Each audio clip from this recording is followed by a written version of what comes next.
Ladies and gentlemen, I welcome you to Mocha's Baptist Church. Today, I have a message for all of you in the congregation this afternoon. I thought it was very imperative that I brought the church together because there's a leak in the building.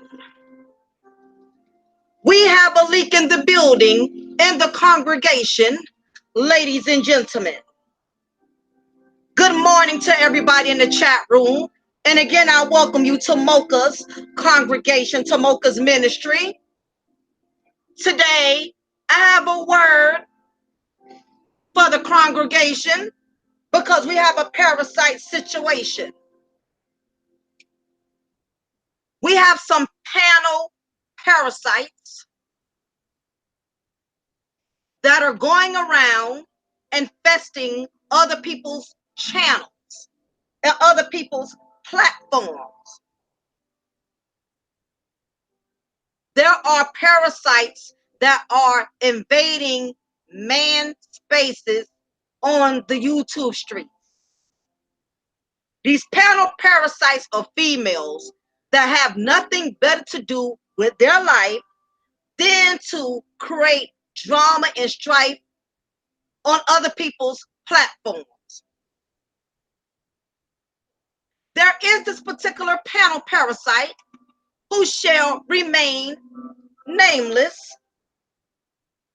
that's been panel prostituting since she started getting on these YouTube streets.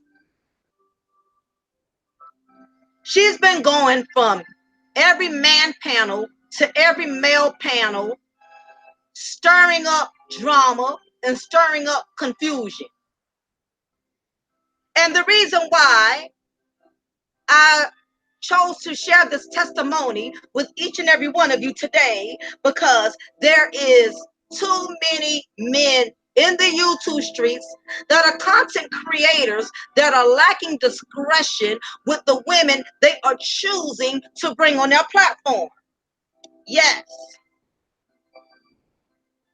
A lot of these content creators, these men are not being smart with the women that they're allowing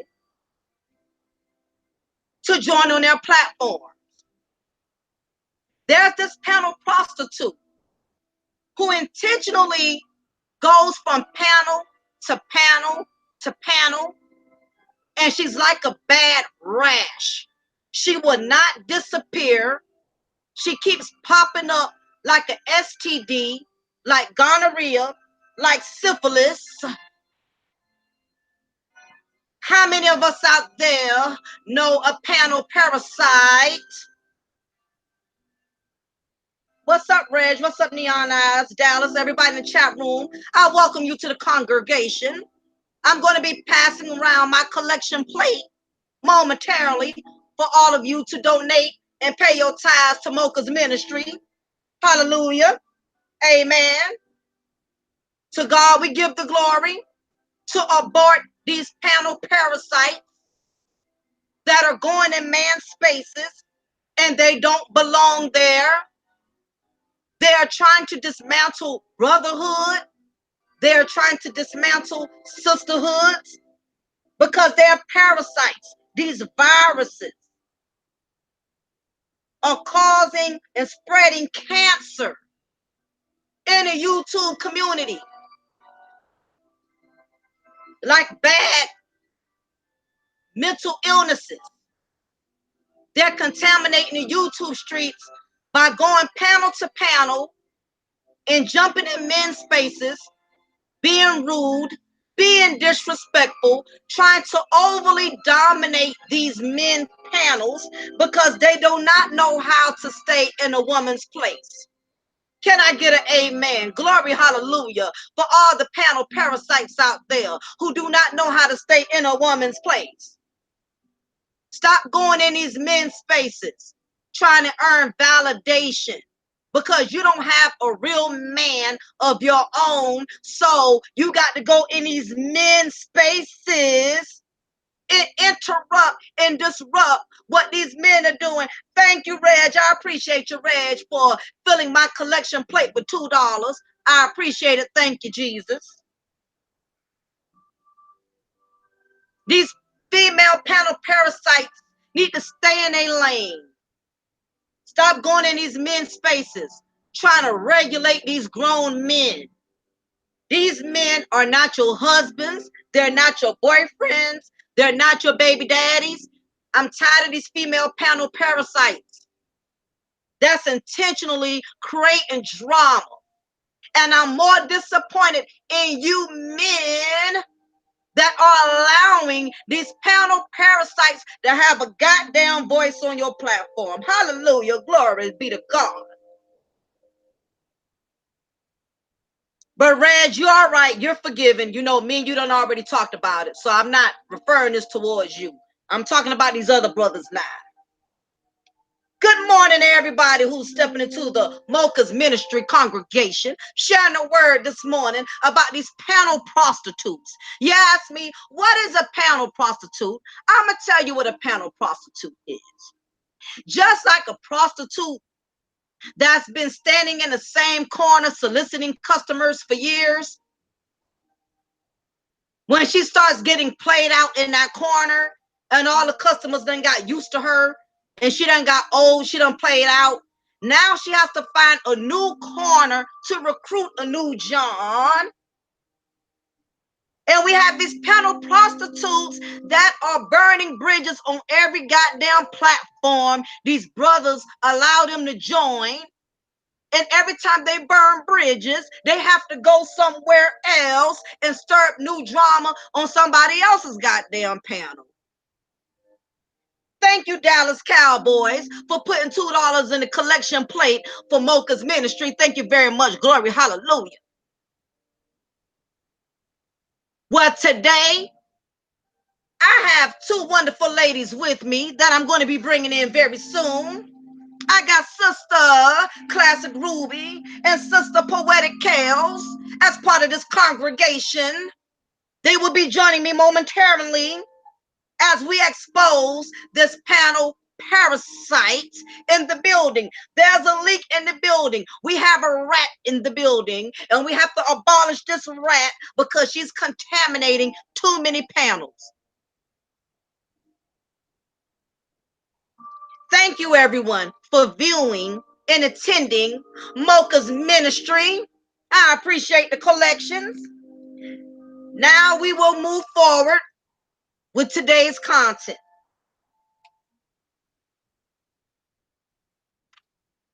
Come on in, Classic and Poetic. Now that my ministry word is over, we can go ahead and start with today's content. What's up, ladies?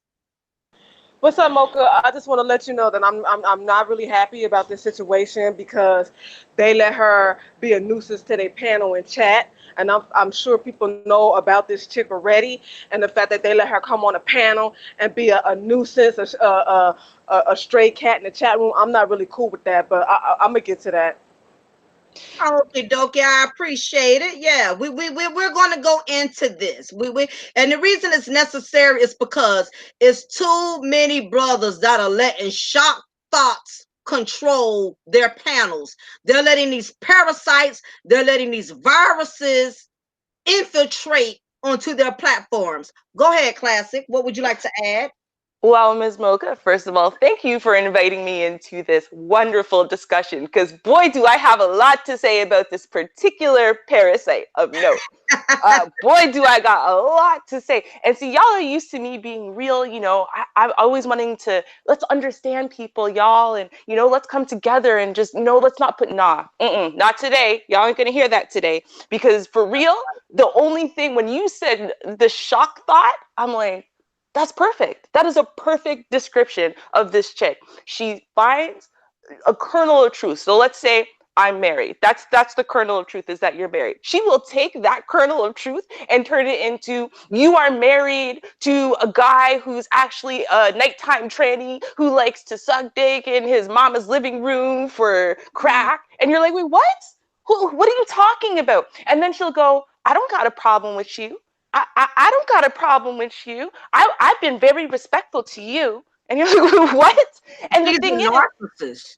and then she's fooling these men. See, we hear it from a mile away. All she got to do Right. is say hello, and we hear the tone of her voice. But these men don't catch it. They think her nasty little sweet as molasses voice, that's clearly full of disdain and hate and venom, they think it's real. I don't know. I don't know why they can't hear it. I gotta believe that most of these guys, they don't know what they're letting into their panels. They can't book it. They need to start getting some good women in their corners like you who can advise them on, shock thought or not.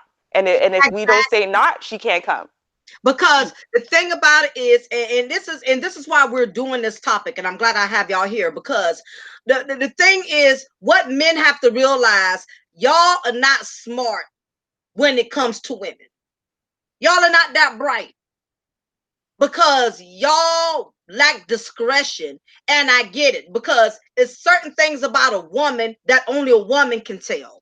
And there's certain things about a man that only a man can tell. A woman know a woman like a man know a man.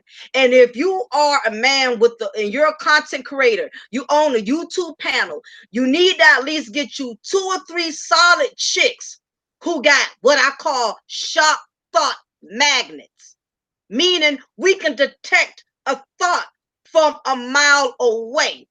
If you don't have one in your panel, at least have one in your chat that's a moderator that can alert you and say, this chick is a shock thought.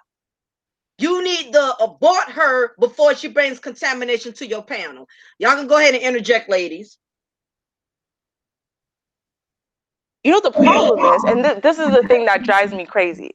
It drives me crazy that she'll do it every time. Y'all need to realize that she's not down for y'all, because I think a lot of these men get it twisted, because what they do is they see a chick coming for a chick, right? And they don't really understand female business, and they don't understand that world. So when they see one woman coming for another woman, they go, oh, that's woman stuff, or oh, maybe she's right, because it seems like this is how she fools you. It seems like she's agreeing with y'all. Seems like she's agreeing with y'all's rhetoric. It seems like, she's just against all this black female fuckery. That's what it seems like to y'all. But if you pay attention, disagree with her. Just disagree with her. And you don't have to be rude to her. You don't have to put her down. Just disagree with her for 2 minutes. I bet you she calls you a faggot. That tells you she don't like you either. The difference is that, as Mocha said, we can detect that bullshit from a mile away, so we don't let her in. We don't care. It doesn't matter. We can't let her in. The only place she can get play and she can get attention and she can get validation is from y'all. So she knows that if she sits there and she just spews all her venom all over the place, y'all are going to keep, oh, well, she's kind of cool. She's kind of cool. So when she comes for Mocha or she comes for me, y'all think, oh, that's just, girls fight like this sometimes. Yeah, right? female fuckery. Yeah. Exactly. That's just how it is sometimes. That's what y'all think. But listen to the way she speaks to and about men who disagree with her. This quickly, she'll be calling you a faggot. And not just that, she'll be saying you like little boys. I've seen her do it every single time I've seen this chick jump on a panel and a man has disagreed with her, not even disrespectfully. I saw a man once and all he said was something she didn't agree with. She doesn't agree with interracial dating. I'm not saying I do. I'm just saying she doesn't agree with interracial dating. And he said, listen, who cares? My wife is black. My children are black, but I don't care what other people want to do. But wasn't she dating somebody outside of her race? Oh, no, she said she had. See, that was the interesting part. So when I said I never slept with no white man, I've never slept with a white guy. I've never dated a white guy. Like, I'm sorry, I just don't. Yeah, I'm surrounded by white people. They weren't my Yeah, I flavor. remember hearing about this one-hit wonder dating outside of race. What is she talking She said about she on was that one? fucking outside of her race, not just dating. She said it with her own two See, lips I told on you she was a RBR. one-hit wonder. We have a Yeah, disturbed like I said, she got that magic. She disturbed got that schizophrenic magical with no mind. medication because she ain't got no health insurance on the loose, and they let her on panel to be a villain. Thanks. Real No, good. Great. Thumbs up for that. they do. But they're stupid because what they don't realize is this. This chick sits there and tells you everything you need to know about her to hate her, but y'all aren't listening. Because again, she said, so she doesn't believe, and she's exposing herself because she already said, she decided I'm a liar, and of course I've slept with white dick and I might as well be white, and all kinds of shit about me being white and me having slept with white men. You know why? Because about 10 minutes later in the conversation, she admitted she slept with white men. She slept with white men. She was down with this world. This is what she does. So she's gonna call you a concubine. You know why? Because her dumb ass is a concubine. She's gonna say some shit about your husband. Why? Because her baby daddy did it. That's why. Rubes. Don't she got a bastard kid anyway? Of course That's she what I'm does. saying. Of course she does. Yeah. That's She's in violation of the Bible from front to back while she's trying to throw it at everybody else. Exactly. She was a missionary, but it had not a goddamn thing to do with the church. Definitely with some. Well, maybe with the sexual position. I don't know. She likes to creep And you that's standing the up and shit though. missionary I'm talking about. And she on here acting like she holier than thou, throwing the Bible. You know, she throwing the Bible around like this goddamn hot sauce at a cookout. You know what I'm saying? Trying to scold people with the word and beat people down with the word. And this is what the Bible says, and this is what I said. I know this chick ain't up here trying to preach to somebody. Not when you done got knocked up from a pookie. You know what I want to know though? Because I don't understand how if she's throwing the Bible at everybody, the Bible said that if you do this, you're a concubine. But then just the other day, when someone said, just because you're a Christian, she goes, I'm not a Christian. I'm not a Christian. I'm not a Christian. Wait, hold on. I don't understand. Are you married to Jesus and celibate and you love you Bible and your Jesus? Or are you not? Because I can't figure out which way you like. What happened? She just said she's not a Christian like 3 days ago. So how's she throwing the Bible at you again today? I don't get it. She needs to make a choice, Christian or not. I mean, we all know she ain't a real Christian. Like, we all know she's one of them, not even a Sunday Christian. Like, she can't even get through the whole of Sunday pretending she's a Christian. But I'm saying she's at least a 1 hour a week Christian, right? So I don't know. I just would like to know what she really is about. I agree. When I was on Reg's panel yesterday, I was mentioning to one of the guys that this Parasite, she strikes me as a type of broad. She has not made the best of decisions in her life. And this is not to say that I haven't. You know, all of us have failed from grace. We've made bad choices. But it seems like to me is that she has learned how to use the Bible and religion as an scapegoat to escape her lack of good decisions. And I noticed some women will do that. And like I said, I'm a firm believer in God. You know, I don't read my word as much as I should. Put it this way, I'm spiritual, I'm not religious. Okay, to me, there's a difference. And my thing is, I believe for her, the reason why she wants to keep throwing the Bible and throwing up scriptures, because that is her scapegoat.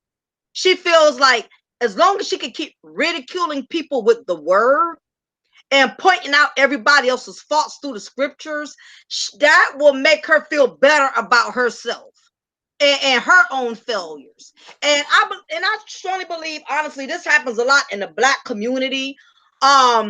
Is that with Black women, and correct me if I'm wrong, I don't know if you went through this, Ruby, or if you experienced this before, Poetic. Something about bitter ticking time bombs. That's what I call this type of Black women. I'm not saying all Black women, just this specific type of bitter, no man having Black females. I call them bitter ticking time bombs. These bitter ticking time bombs, the only way they can find pleasure or comfort in their life is by trying to disgrace other women for their mistakes. Do y'all had any issues with, well, with any women in general, including this particular parasite that we're speaking upon? Yes. Oh yeah, Definitely. by the way, Cool Gent, thank you for your $2 donation for the collection plate for Mocha's ministry today. Big ups for the $2. Thank you, Cool Gent. Just want to acknowledge him on that. And big ups to everybody just entering the chat. You can go ahead on Classic. Yeah, absolutely. I have, listen, from day one, almost this chick decided to pick a fight with me. Whatever bullshit she tries to tell you, it's all bullshit. She was real cool with me until I wouldn't side with her against the man. And until she heard my rhetoric was very strongly anti-feminism, and that I don't think that Cynthia G and Angela Black Women's Fair love all black men. That was it. And that was when she decided I was the next target. And so, you know what? I've been watching this chick from time. I've been watching her. So I know how she moves, and I see how she moves, and I see how she lies. And what nobody does, because she won't let you do it. If you start speaking logic to her instead of getting down in the muck with her and throwing insults, what happens is she just starts not letting you speak at all and throwing insult after insult at you. So that way no one can hear you break down her bullshit. Like, again, the other day, when they were arguing about when she left New Orleans, right? And so someone said 20 years ago, well, why are you going to lie to me? You don't know me, little boy, little boy, little boy. The amount of time she called the grown-ass man little boy, it was braiding my skin. But what happened was this now. So she's arguing. The guy said 20. She said 12, right? And so, but then later, now it's like, okay, tell me about your life story. Okay, and blah, blah, blah. So when did you leave New Orleans? Oh, well, my parents moved to Atlanta because, financial profit right after the Olympics. Does anyone remember when the Olympics were in Atlanta? Waiting for anyone? 1996. As soon as I heard it, I said, wasn't that in 1996? Wouldn't that be 23 years ago? Hold on, let me just research. Let me just double check real quick. Oh, that's 23 years ago. So when the guy said you left 20 years ago, he wasn't lying on you. It couldn't have been 10 years ago unless y'all are talking about a different Olympics that I never heard of. What happened? Right. She's a lying bitch. But the problem is that she will lie her ass off. And then when you try to answer logically or reasonably, because you're a logical, reasonable person, all she does is just keep throwing out more insults, more fuckery, basically. So that way she triggers you. It's a defense mechanism. When she sees she can't win the argument, here comes a child antics. Little girl, yes. Why are you using this goddamn slavery talk when your ass look like a damn reject Harriet Tubman? You right? Talking about little girl. Don't be talking to me like you own a goddamn plantation. You know what I'm saying? This brother, and you know what? And it's funny you mention that, because what I notice is that she capitalizes off of everything. She over analyzes everything. For instance, we could be having a conversation talking about the different type of cereal we like. I could say I like Frosted Flakes. Ruby could say, I like Lucky Charms. Well, why is y'all eating that kind of cereal? Do y'all realize that cereal has too much sugar in it and it has all of these artificial sweeteners? I'm like, is you serious? She capitalizes off of everything. If you tell her the sun is shining, she want to argue about that. No, the sun is not really shining. What it is the sun rays around the sun that is shining. She's so argumentative about everything. Yep. And see, that's the problem. If you watch her though, and this is the problem, it's not that she's not even like, as long as you agree with her, then she won't argue with you. That bitch is argumentative over every damn thing. She's gonna argue with you eventually, no matter how good the conversation goes. She's gonna look for something. It's gonna derail. The conversation is gonna derail into the fact that it's gonna result to argument. Period. Right. And you know what? I don't care. Listen, if y'all are sitting up here on your panels and you're saying, listen, I don't want this bullshit. I don't want to be part of the fuckery. I don't want to mess. I want, serious shit, blah, blah, blah. If y'all are about that, all I want you to do is this. I'll go through personally, and I will find you the last 5 streams that this chick has been on, and I want you to watch them. I want you to watch them before she got into the chat room, before she got into the panel, and by the time she left. And I want you to watch good conversations that are peaceful, that are real, that are about something. People might be disagreeing, but they're doing it respectfully and whatever. And by the time that this chick gets anywhere onto the panel, or it's definitely by the time she's walking off, everyone's in chaos. People done cuss each other out. Not Yeah, just her, everyone. Terrible. And you 100% Ruby. That's why I call her goddamn Hurricane. I call her Hurricane Katrina. That's my older name for her. She's a goddamn hurricane. She's a tornado. She comes into people's spaces to destroy, to dismantle. And this is the reason why a lot of these guys on YouTube are catching heat. A lot of these guys that were so close to each other, that really banded with each other, that really bonded with each other. And it's funny how a lot of these guys always preached about black female fuckery, right? That is all they ever preached upon. But they will let these women who represent the black female fuckery they talk so badly about, they will give these tricks a voice on their platform. Yes. Every time. And what happens is the same movement that they are promoting, which is the black female fuckery movement, it's the black females who fuck up the movement. Right. Dudes that used to be so close, and men, and I've always respected, this is what I've always respected about men that women don't have.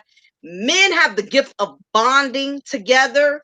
They don't really let too many people intrude or dismantle a bond, especially if it's a brotherly bond. Not too many men they don't allow their emotions to get in the way to where somebody has the opportunity to sabotage it. But what's going on now is that a lot of these men, not all men, if it doesn't apply, you don't have to reply. Some of these men that are content creators, they have fallen weak to the prey of these shock thought syndrome minded women. And the thing is this, and I'm gonna say this and I'm gonna let y'all, get y'all point in. The thing is this, I get that a lot of these men find it entertaining when they allow these black females to come on their platform and stir up a bee's nest. I know it's very funny and it's very entertaining to them. I see them in the live chat instigating, provoking it, egging it on. It's like watching two women fighting booty butt naked. It's like a sick ass thrill for some of these men who get aroused off of seeing black women drag each other through the mud, but they're not understanding. These same women that you are bringing on your platforms, that you are finding funny, that you're finding amusing, because they're bringing the entertainment, they're hyping up the crowd like they Flavor Flav, they hyping up everybody in the goddamn live chat. These same females that y'all are allowing to do that, they're the ones that are fucking up all of y'all right now. That's why a lot of y'all guys are beefing and y'all are not getting along, because y'all are letting too many of the wrong females on your platform. And you want to sit up here and talk about black women ain't this, black women ain't that. Know what it is? Some of you brothers are lacking discretion. Well, who the hell you choose to bring on board? And when these thought shots come on your platform and they destroy everything like Hurricane Katrina, now you want to sit up here and label all black women because you messed up when you chose the wrong broad to bring on board. Now you want to penalize all black women because you chose a shock thought to bring onto your bandwagon. You chose that. You didn't sit up here and talk to other women and say, yo, Mocha, what you think about this chick here? Yo, Rude, you decent woman. What you think about? Y'all don't ask no question. The moment you see this bitch jumping off the handles, you finding it entertaining, you find it funny until she challenges your masculinity. Now it's a problem. That's real true. When you let a clown perform too long, the clown don't know when to stop performing. And when a clown gets in the habit of performing and you want the clown to come down, now you got to resort to calling her a bitch. You got to call her a dumb. You got to call her all of these degrading names because she has pushed you to that point to where you can't get her respect any other way because you have allowed her to be a clown for too long on your platform. I Yeah. Oh, understand I am that unmuted. they was using her as, the laughing stock and the punching bags. I'm just a little pissed off of the guys even letting her on the panel to have a voice. That's Thank what you. I'm pissed off at, especially when they seen her going back and forth with you in the chat room and they was gassing her up and gassing Reg up to put her on a panel. I'm so mad about that. I'm so mad that they even let her on a panel to have a voice. She is very disrespectful. She's ignorant. She's insignificant. She has 20 different personalities. She's a miserable motherfucker. She ain't about shit. She ain't gonna never be shit. She wants everybody to be a failure just like her. I'm sick of her using the Bible. I'm sick of seeing her around. And they just like to use her, give her a voice to talk, and be a disruptive nuisance to the channel. And they don't care. They don't care. And I really believe that they wanted to see her go at it with you. They wanted to see Right. you get out of character Yeah, because with people this pushing it up loser. in the chat. Yeah. That's how I feel. And that's why you can't trust everybody. I don't care how respectful they are. You can't trust them dudes Right. because they want to see black female fuckery. They complain about it, but they like to see it. They still put these girls on a panel. They still give them a voice and let them say what they want to say. They let her attack you in the chat room and want to gas Reg up to put on a panel. I don't trust them, and I don't think it's cool. And that's just my opinion. I agree with you, honey. Mm-hmm. She's nothing but a yeast infection. She irritates the hell out of me. I'm like just a monostat. She She's probably not a smells kind of yeast cheesy infection. too. She's chlamydia. She's gonorrhea. She's Yeah, herpes.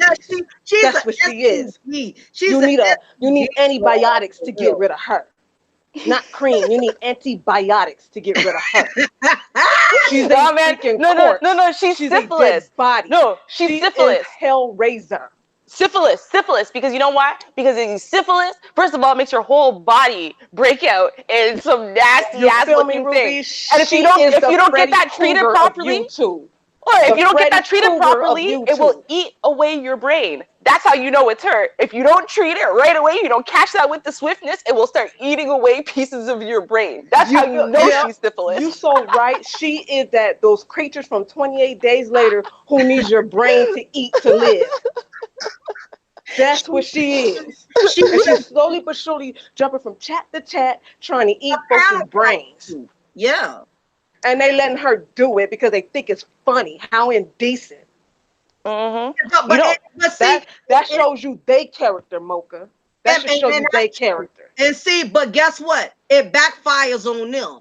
When you allow these BFF cheerleaders, these black female fuckery cheerleaders, and it's a lot of guys who love to recruit these shock thoughts. And I get it. They like to recruit these shock thoughts because it brings more hot sauce to the panel. That's something that they get the benefit off of. But what happens again when you allow these females to perform and get away with disrespecting your people on your platform, you allow them to regulate the conversation to the point that when they come on the panels in these men spaces, they talking reckless to these grown ass men, talking disrespectful to grown men. First of all, half of these females that are talking to these grown men on these panels disrespectfully, half of them don't even have a man. That's why they do that shit. Because be honest, when you are in a relationship, your man has you trained to conduct yourself a certain way. You get what I'm saying? When it comes to being around other men. And I don't mean like they got you trained to where you control. Like, for instance, I've been with my husband long enough to know how to conduct myself when I'm around other men. He'll tell me this a certain way I have to carry myself. You know what I mean? So when I'm around other men, I already know what to do because my husband had already schooled me and taught me and groomed me on how to carry myself like a woman when I'm around other men. Now, when you're dealing with a bitter ticking time bomb that's dehydrated, notice I didn't say dehydrated, I said dehydrated. You have a lot of dehydrated females that are not getting laid. So what they do is all that extra energy that they can't alleviate themselves from, they go on these panels provoking these other brothers. They be starting drama with these men. And I have a problem with that because when these females do that, that makes black men not want to have nothing to do with us. The way she was acting on that panel yesterday, I'm like, as much as I be wanting to get mad with these dudes when they talk about black female fuckery, and I get offended by it. But when I saw how she was acting yesterday, I said, now I see what these black men are talking about. And it's almost like shit, I damn near understand why they talk about us like they do. I mean, when you see women acting like that, and I can only imagine what these men go through behind closed doors with some of these shock thoughts. Because for a minute, I felt like a man. I put myself outside and seeing the way she regulated and dominated the panel and disrespecting the brothers on there. I'm like, nah. See, this is the reason why a lot of us as black women, we can't get no respect. It's because of females like that. Yep. And you know what? I'll tell you something. Because again, like I said, I booked this from earlier and I want y'all to realize something. I'm going to tell you about this girl's life story, okay? So what happened is her dumb ass got with some dude. Now, this dude didn't really respect her, didn't really take her seriously, but, told her the pretty lies and the stupid whatever that made her keep staying, keep putting up with this bullshit, probably cheating on her, lying to her all the time. She knew better, but that's my man. And he called her basically his wifey and stuff or whatever. She, got gassed up over that. Then she got pregnant and he said, baby, we don't need no piece of paper to prove our love. Da da da da da. Right. And so she had this man's child and whatever. She's sitting there telling her friends how, no, they married just without all the legalities and stuff like that. And then one day she found this man in bed with 3 trannies. And at that point, she realized that she's an idiot. And so rather than her say, okay, you know what, that was a bad situation for me and da da da da da, she decided that she was going to be an evil, angry bitch, which means that no man would touch her with a 10-foot pole. So rather than her sit there and say, hey, maybe I can't find another man or a good man or whatever because I'm an evil bitch, she said, you know what? I'm celibate now because I found Jesus, right? Because she needs a reason. The men ain't rejecting her. She's rejecting the men. And, she's a concubine this and no, all she's doing basically every time she comes after all of us, all she's doing is self-flagellating, right? For her mistakes in her past, with her bad situation, with her baby that she's raising alone because her husband ran off with the tranny he fell in love with and stuff. And now she don't know what to do. Or not her husband, sorry, my correction, because no one would ever marry this bitch. Her baby daddy. Like ever. She's not even good enough to spit on. You feel me? You're not good enough to spit on, piss on, or shit on. You a piece of shit. And you better stop fucking with my sister. She got that magical vagina because Negroes be disappearing. Mocha, you a fool. She got that. I cannot. That I am livid about that. You know what I'm saying? I am livid that they're gonna let this parasite take you out of your character because they want to see some black female fuckery. Shit that they talk and complain about every day. That just lets you know what type of ones you are dealing with. But you know what though? Listen, I'm gonna give not this bitch. I ain't giving her any credit. I already told y'all at the beginning I'm not doing that. But she don't basically she lost. We're going to come to this agreement before I let Ruby get to her point. We've come to the agreement that this parasite has been booted from the sisterhood. Oh yeah, she is 100%. Not a sister. She don't belong to us. Okay, she has been her sisterhood privileges has been revoked. She is not welcome. She's one of us. But yeah, you can go ahead, Ruby. 100%. Yeah. Put that out. But I'm gonna say this. I'm gonna give a little bit of credit to these guys, and because it's something I find frustrating, but I think it's really, really real. When a man taught me this, I looked at it and I said, you know what? He's probably right. What happens is this.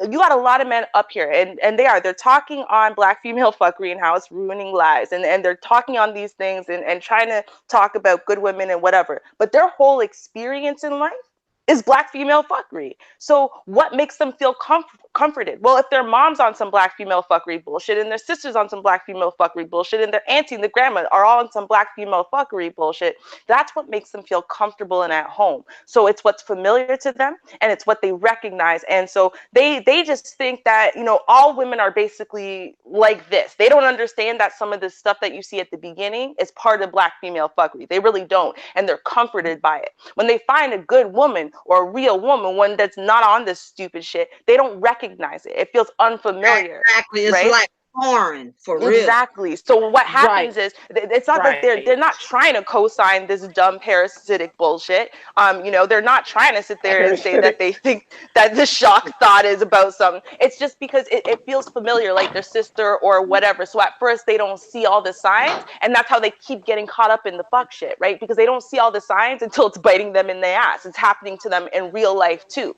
So, you know, I'm gonna give them a little bit, not all of them. Mind you, some of them are shock jocks and they can't wait to find themselves a shock thought to come jump on and start some shit for clicks and views. But I'm saying I think a lot of these men, it's just it's familiar and they don't know how to bond with good women because they're not used to it. I understand that they don't know how to bond with good women, and then when they do come across good women, she got to do extra ordinary shit just to prove that she's feminine and that she's a good woman. She got to, you know, break her back and her neck just to prove to these fools that she not a shock thought or a nuisance to society, which ain't fair. You know what I'm saying? Because that just discouraged good women to even want to, shall I say, submit or comfort or even be around men. You So know what if the they're worst part is used though, to that, fellas? yeah, what's that? The worst part is that it doesn't matter how hard a good woman tries. It's not going to make a difference. They still don't trust you because you would have to be on the black female fuckery dysfunctional bullshit mindset for them to trust you and for them to think that you're actually cool. That's it's a catch-22. If you are Yeah, a good woman, no matter yep, what, they don't trust you. That's what it is. You can't yep, try and yep. convince them. But But see, some of these good women, they can't. They're not about the black female fuckery. That's not how they were molded. That's not how they was brought up. That is not how they are. That's not Exactly. their right, personality. So I I encourage women to walk away from that shit. right, Yep. Yep. right. Yep. And my thing is, and see this, and y'all bringing up some significant points because this is one of the reasons why decent black women we have to work 20 times harder Right. because My point we're exactly. nothing like the females that are part of the female fuckery full-time membership. We have to put in work, you know, and we have to go the extra mile to prove we different. You know, I have to constantly, you know, monitor how I conduct myself as a black woman. You know, not getting mad, not just off the handles, not being overly boisterous, not trying to dominate man's spaces because it's a lot of these female panel parasites that are giving black women a bad name because they don't know how to act. And all it takes, and that's what I'm telling these guys, if you're a content creator, you need to have a solid woman on your team. Get you a panel wife, okay? Get you Mm-hmm. a panel wife. Get you a panel wife before you invite certain women on your platform and be like, because I know Cool Jenna do it. Cool Jenna be like, yo, Mo, you know, how you feel about this, you know what I mean? Because women, we have discretion when it comes to other women. So but it's important that you have a woman that's going to be in your corner with your platform because all it takes is for you to make one wrong move, one wrong shot thought could destroy everything it took for you to build. These type of females will bring a lot of enemies onto your turf. And next thing you know is your channel getting flagged, your Mm-hmm. channel getting shut down because this bitter broad can't take a loss and move on gracefully. She got to go Mm-hmm. contact everybody else and be like, yeah, we gonna dox him. We gonna do this. We gonna do that. And blah, blah, blah, blah, blah. Because some of these females, they sore losers. You got to realize, this is the other issue. Some of these women are rejected in real life. So they Nobody wants them. no, exactly. They are recall objects. Like you know, on Walmart, Yep, yep. When they recall something, yeah, we have a lot of recall objects, these recall females. Nobody wants them. Society has discarded these parasites. Nobody wants them. You know it's bad when a pookie don't even want you. Now that's Mm-hmm. bad when you can't even get Pookie or Ray Ray to just, donate you some peanuts every I, once. I I see what the problem is. She claimed to be celibate for 8 years, and it's like, well, damn, a Pookie and a Ray Ray don't even want to fuck you. How Right? Not even pathetic. on the low. God damn. You can't even Like get they on the don't even, low not D. even on low. Oh, you right. No wonder It's like, Dad, you in bad shape when a Pookie and a Ray Ray don't want to fuck you. yeah, no wonder she's so angry. She ain't been getting laid. That'll make anyone Right? get an attitude. You know what I'm saying? She needs somebody to refill her prescription on a regular. So she Mm-hmm. won't be so damn angry and have an attitude. It's sexual frustration. Nobody's not giving her any pipe.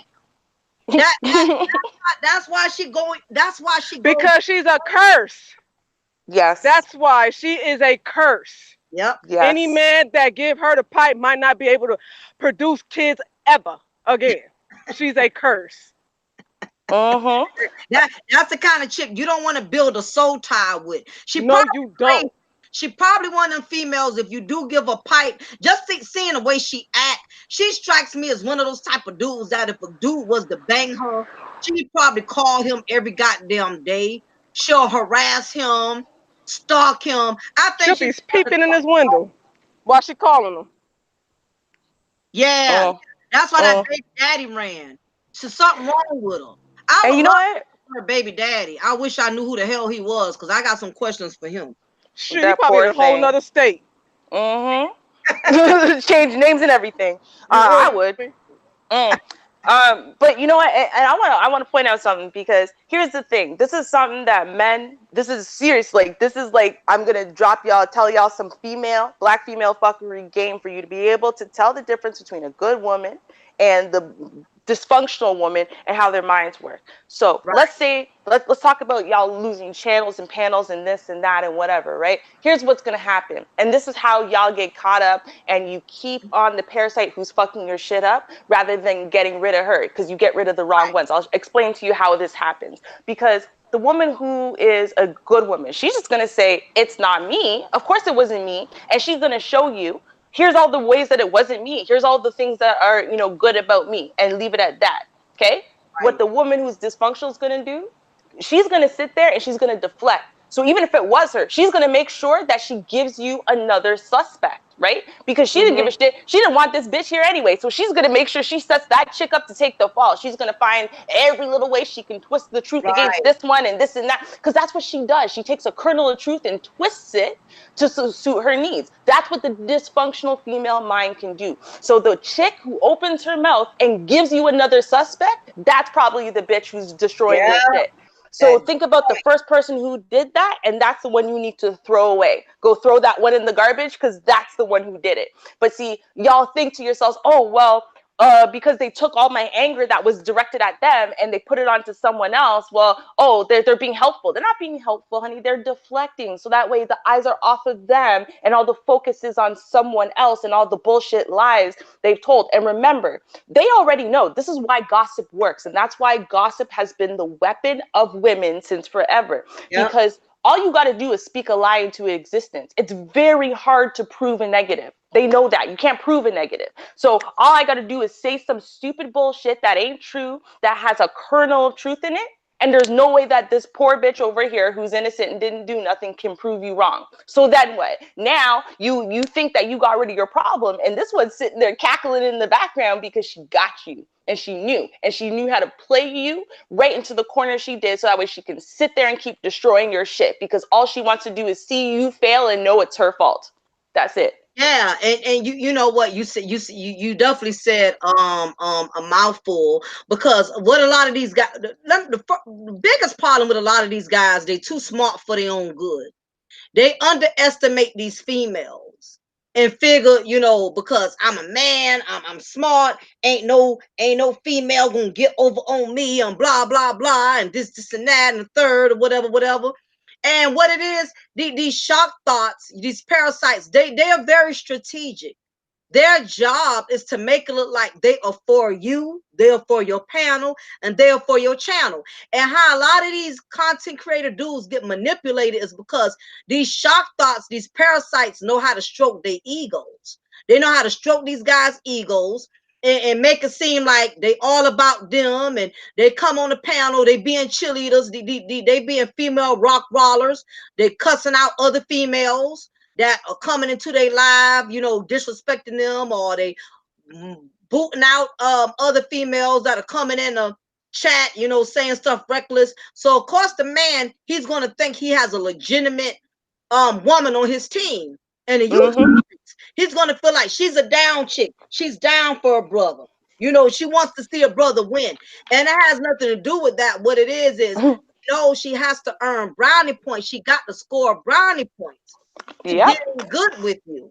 And once she gets in good with you, then slowly but surely, she's going to start bringing chaos to your channel. If think about it, this is basic common sense. If you are a man and you are a content creator, and you're not rocking with the same dudes who started off with you before you let these particular female panel parasites join your brand, does that not ring a bell?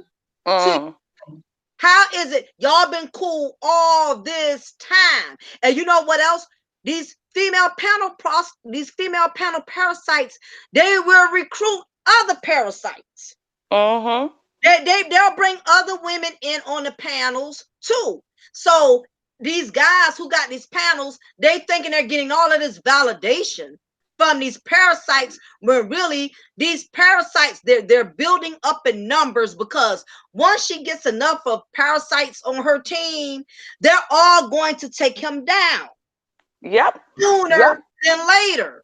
Yep. And I've been seeing it, and it's a lot of guys that are not rocking with each other anymore. Guys who started off strong in the movement when they first got on YouTube, they was down by law. They did videos together. They did panels together. They supported the black fuckery, female fuckery together. All of them has disbanded. All of them have divorced and went separate ways because they let an infiltrator, just like the movie New Jack City. Remember how Nino Brown and G Money and all of them had the Cash Money Brothers organization going, and how they was making all of this money, selling these drugs, and they took over the Carter and all of that. And they messed up when they allowed, the wrong person to get in an organization. But just because somebody says I'm for you, that don't mean they for you. And the bad part is, you have some people, they will even fight for you and don't mean you any good. They'll take blows, they'll take punches, and in your mind, you really think that speaks loyalty. Just because a person is acting loyal does not really mean they're loyal. There's a difference between being loyal and acting loyal. A lot of these females in these YouTube streets are they're female panel parasites. They don't have any loyalty at all. And you know what? The thing is that, and again, this is what men need to realize, is that unlike in the real world, because this is happening tough in the YouTube streets, and there's a reason for that. Because unlike in the real world, online, you take away a lot of the things that separated men and women, and differentiate them, right? So the only weapons and the only evidence and the only everything we have now are words. And women know words as weapons, words as tools, words as whatever. That's the woman's stock and trade. She's been building her words since day one. Y'all have been building other stuff since day one, right? Y'all know when you walk into a room, y'all can tell who the alpha dog is, and y'all can tell who, the minions are. Y'all can tell, right? Just from the body, the demeanor, the way people act, the way people speak, all that stuff, the way that they hold themselves and carry themselves, you can tell, right? Whereas in now online, y'all can't, you don't get that same stuff. Everyone's just words on a screen, right? So women know that evens stuff out. So now they know that they can trick you with their words, because they understand that y'all hear a softer voice, you think feminine, innocent, Ah, blah blah blah, right? And y'all hear certain things that will make you melt in your hearts, like, oh well, I'm gonna call him sir, and it's gonna make him feel respected, or some stupid shit, right? And so because they see, oh well, this chick called him sir, and it made him feel good, I'm gonna start calling him sir too, because I know that that's the thing that gets him. And they start playing these little games with y'all. And what you don't understand and what you don't realize is from day one, they're setting up every woman around you but them to take the fall first off, and then they're going to come for the men, because what happens is they want to be queen shit of everything. So first they want to be your queen, but that's just a ruse. They don't want to just be your queen, they want to rule your empire, they want to rule your galaxy, and they want to rule you. exactly. That's what they're coming for, and that's what you need to be wary of. And if you keep trusting these women who go from male, and they'll go from male space to male space to male space, from channel to channel to Exactly. channel, if they've disrespected 6 different people, I don't care if you don't agree with that man and those men. I don't care if you don't agree with them. You don't have to be disrespectful while you're disagreeing. Y'all know this. So if she's been disrespecting men left, right, and center, but y'all think it's cool because, well, that guy's a clown anyway. Nah, honey. She doesn't have any respect for men, period. She's just fronting with you, and she's going to sit there and disrespect everyone as much as she can that she can get away with. And she's going to hold her peace with you until it's the right time, until Exactly. she set you up. Y'all, this is how the black dysfunctional female mind works, and y'all need to stop getting caught up in it and letting that type of woman in. Yes, we can't.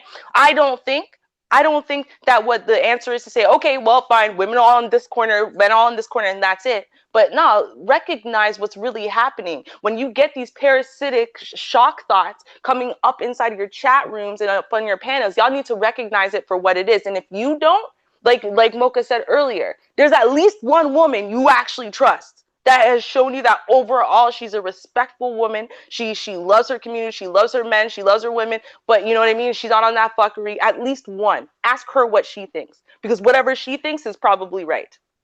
Absolutely. And I big ups to Era Black for the $2 donation. Thank you for paying your tithes to Mocha's ministry today. Appreciate it, appreciate it. And you brought up a significant point that a lot of these dysfunctional black women, they are very strategic. When you stated that they know how to be cool with the leader, they know how to be cool with the chief of the panel. And slowly but surely, they're targeting everything outside of his movement and within his movement. And he's thinking because she's acting feminine, she's acting a little womanly, acting like, I'm all for the men and I'm all for the movement. It's all just game. Like Raw L said here, hoes hopping from block to block to build a better name for themselves because their name ain't shit in the streets. They need men to validate them. Without male validation, women don't exist. I absolutely agree with that, because a lot of these females, I'm telling you, they're not getting no attention off of social media. They're not getting attention from men. They're not. Dudes are not checking for them. Half of them don't have boyfriends. Half of them don't have husbands. They're not married. They don't have anybody. So they intentionally in these men's spaces to create drama. Go ahead, Poetic. No, the reason why they don't get no attention because they ain't about shit and they ain't gonna never be shit. They don't got shit to offer and they're just crumbs underneath the kitchen sink. Exactly. And that's why the men, if to all the men in here or to all the men that are listening, if you have a panel, if you have a movement, and is you and a group of guys, y'all solid, y'all got a solid team, y'all been rocking with each other, be very careful about what kind of women you allow in the man space, because there are certain signs to look for. Classic or poetic, do y'all have any signs? I know one sign is this is one sign how you know you're dealing with a chick that has a shock thought syndrome. If you see she only goes to male spaces, that's a big red flag. Like this one parasite that we've been discussing, I've never really seen her go to too many women's spaces. She's Mm. always going to male spaces. I bet you it's because she's been blocked from all the women's spaces, so she made it over here to begin with. I got one thing to look out for because you married, so you good, but you got some of these shock spots out here lying and saying that they married or engaged, but yet and still they be throwing their pussy around in the chat room. And the way Mm. they throw their pussy around in the chat room is they keep tagging people's names, telling them things that nobody cares about. Mm-hmm. Mm. Yeah. I got another one too. Yeah. Um, it's the chick who comes onto the panel and her voice is sweet as pie, and it's extra high. You can hear it. Hey, hi, sir. So I just had a question I want to ask you. Right? Any bitch that starts there, I don't give a shit. Black women don't speak like that, period, ever. No. That's a fake ass bitch. She didn't come on here with her real attitude or her real personality. So if that's what she thinks, she's faking the funk because she's trying to fake good woman. She doesn't even know what a good woman sounds like. So she's sitting there trying to, well, sweet as pie and super and young. And so she's Yeah. putting on a front. So if anyone comes on, hey, I just had a question I wanted to ask you. I Trying got to do all that shit. Yeah, that's I it. know, right, Yep. Rules. That's a good one right there. You right. You got listen, and another one. You got room for one more on your Panel. panel. I'm just wondering if you let little old me in. I don't mean no harm. I just want to ask a question. Right? Yeah, I no. have a question for the men. Right? I don't like that undercover shade question. Right? There's always that question. Let me ask y'all something. Um, if Mm. you know a woman who's living with the man and she's not married to that man, what do you call her? Parasite. She's a millennium sugar. Yes. Sister, remember your name. Oh, Twister. We're two of the same. She's a damn shug ass Avery. Mm. Harriet Tubman, Rosa Parks under the bus, low common denominator, Erica Badu, Family Ruth, Dollar hair scarf Ruth and wearing, Rosewood. That's old man getting, dick deprived not getting, yeast infection irritating, low budget bottom low feeder, budget.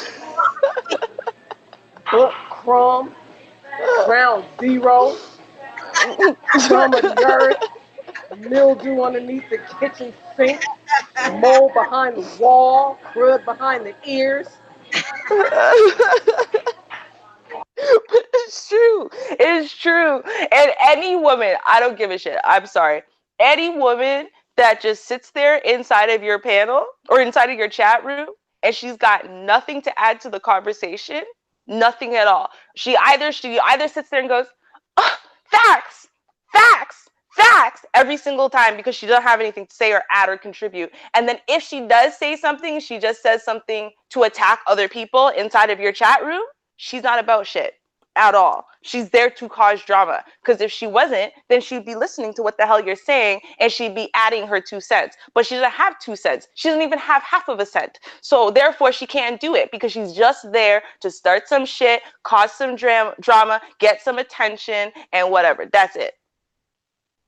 Yeah, yeah. You got to realize some of these women ain't been touched in a little while. Mm. Or just hearing a man's voice stimulates them. Some women get off with a man arguing with them. That's Mm-hmm. why they be going on these panels. You know, like some women, you know, like when some women sometimes, you know, we get in the mood, we like to provoke and instigate with our men, you know, just to, you know, just to make it more adventurous. You got some females, they're not being they're not being provided for in the bedroom. Mm-hmm. So as close as they can get to a man is by going on these panels. You Mm-hmm. know, and being argumentative with these men, and you know, and a lot of times the drama comes from being sexually frustrated. Mm-hmm. Like I said, a lot of these females, they're not getting laid because of their attitude. No man wants to lay with them. No man wants to even get involved with them. You know, just seeing the way she conducts herself on these panels. I know ain't no way in the world. And you can always tell those can't get a man type of females because they say the same stuff. Well, I'm waiting for the right man. I know y'all heard her say this. I'm waiting for Mm-hmm. the right man to come in my life. Yeah, she's Mm-hmm. been waiting for the right man after she was a one-hit wonder. It's like, chick, no, that don't know right man in a right frame of mind want you. You were one-hit wonder. Get over it. Go suck Mm-hmm. something and stop talking. Right? At least a lollipop. Like, You gee, know I what don't I'm know. saying? Like, With they your, got vibrators. I go just wish that suck they on a figure out vibrator with masturbation shitty is ass not a mouth. sin. Okay, little Christian girl. Vibrators are not a sin. Go get one. I hear the rabbit or whatever. It's a little expensive, but you know what? It's probably gonna do you some good. And maybe if you get it off, you'll shut the fuck up and leave good people alone so they can go Right. back to discussing Little real shit. demonic, you little demonic force that needs to be destroyed. Did you hear that clearly? Shut the Mhm. fuck up. She Mhm. she's a panel cockroach. She's causing a lot of infestation on these panels. And Got a any lot of baby roaches running around. yeah, a lot, yeah. And for any of you dudes who get any joy out of letting these females come on your panels, Because you they cockroaches too. exactly. But you Mhm. keep right on with that bull, she's gonna destroy you. She's Yes. coming in full force. She's finessing you because she's working on something. And the moment you disagree with this broad or you don't give her the validation she wants, you don't give her the attention that she wants, you basically gonna be stuck with a parasite.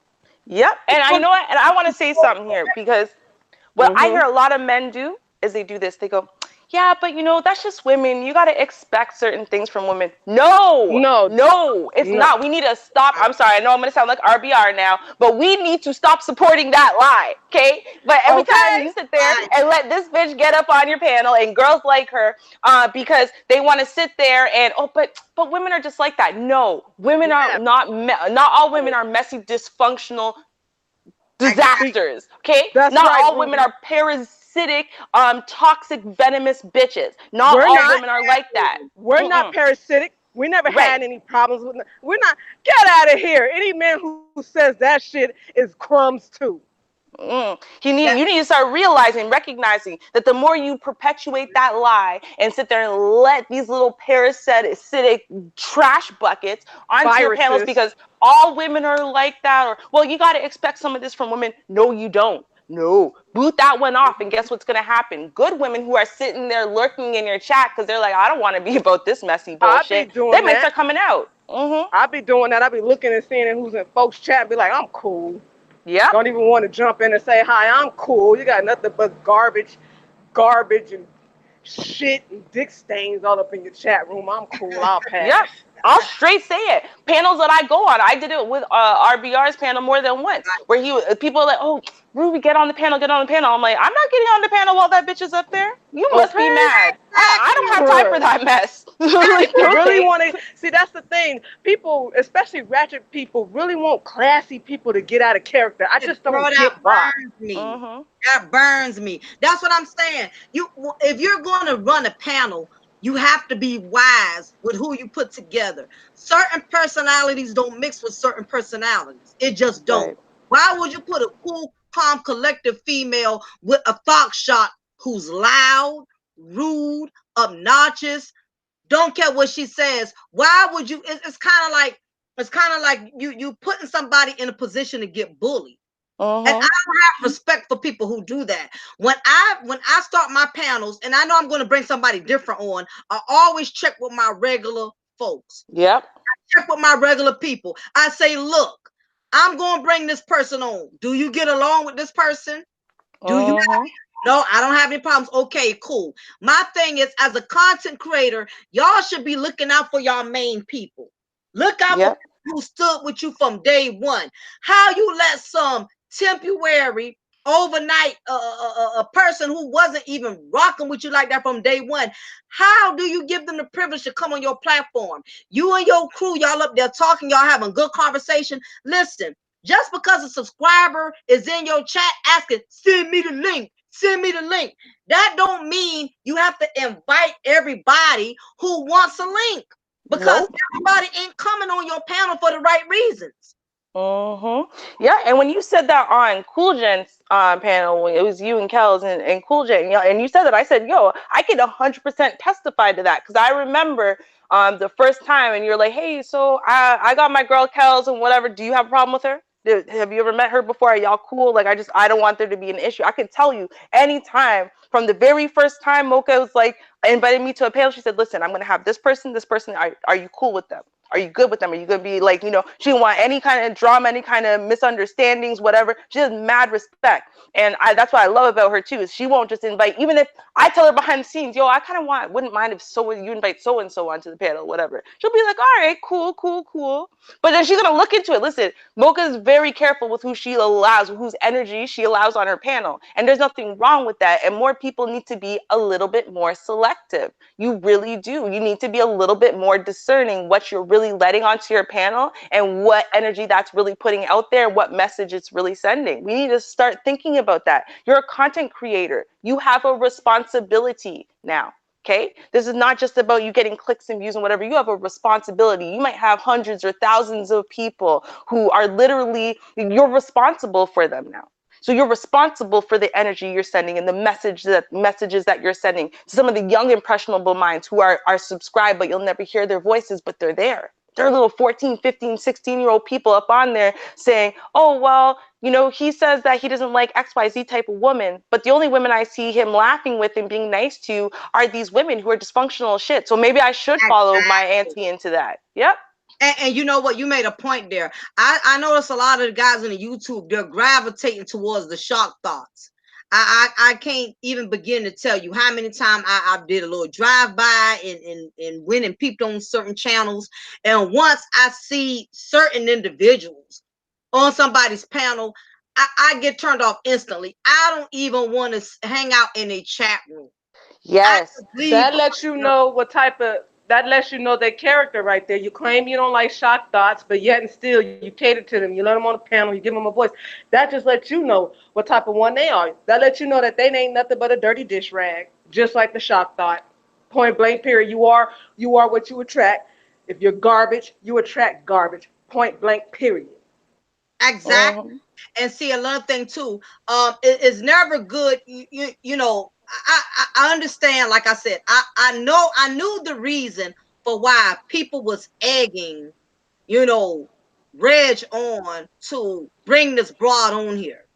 And but I understand that, but you, come on now, it's you. I could understand if it was somebody else, but you, all these motherfuckers over here smiling in your face, mocha this, mocha that, want to bring that bitch on the panel just to go at it with you. I'm not cool with that.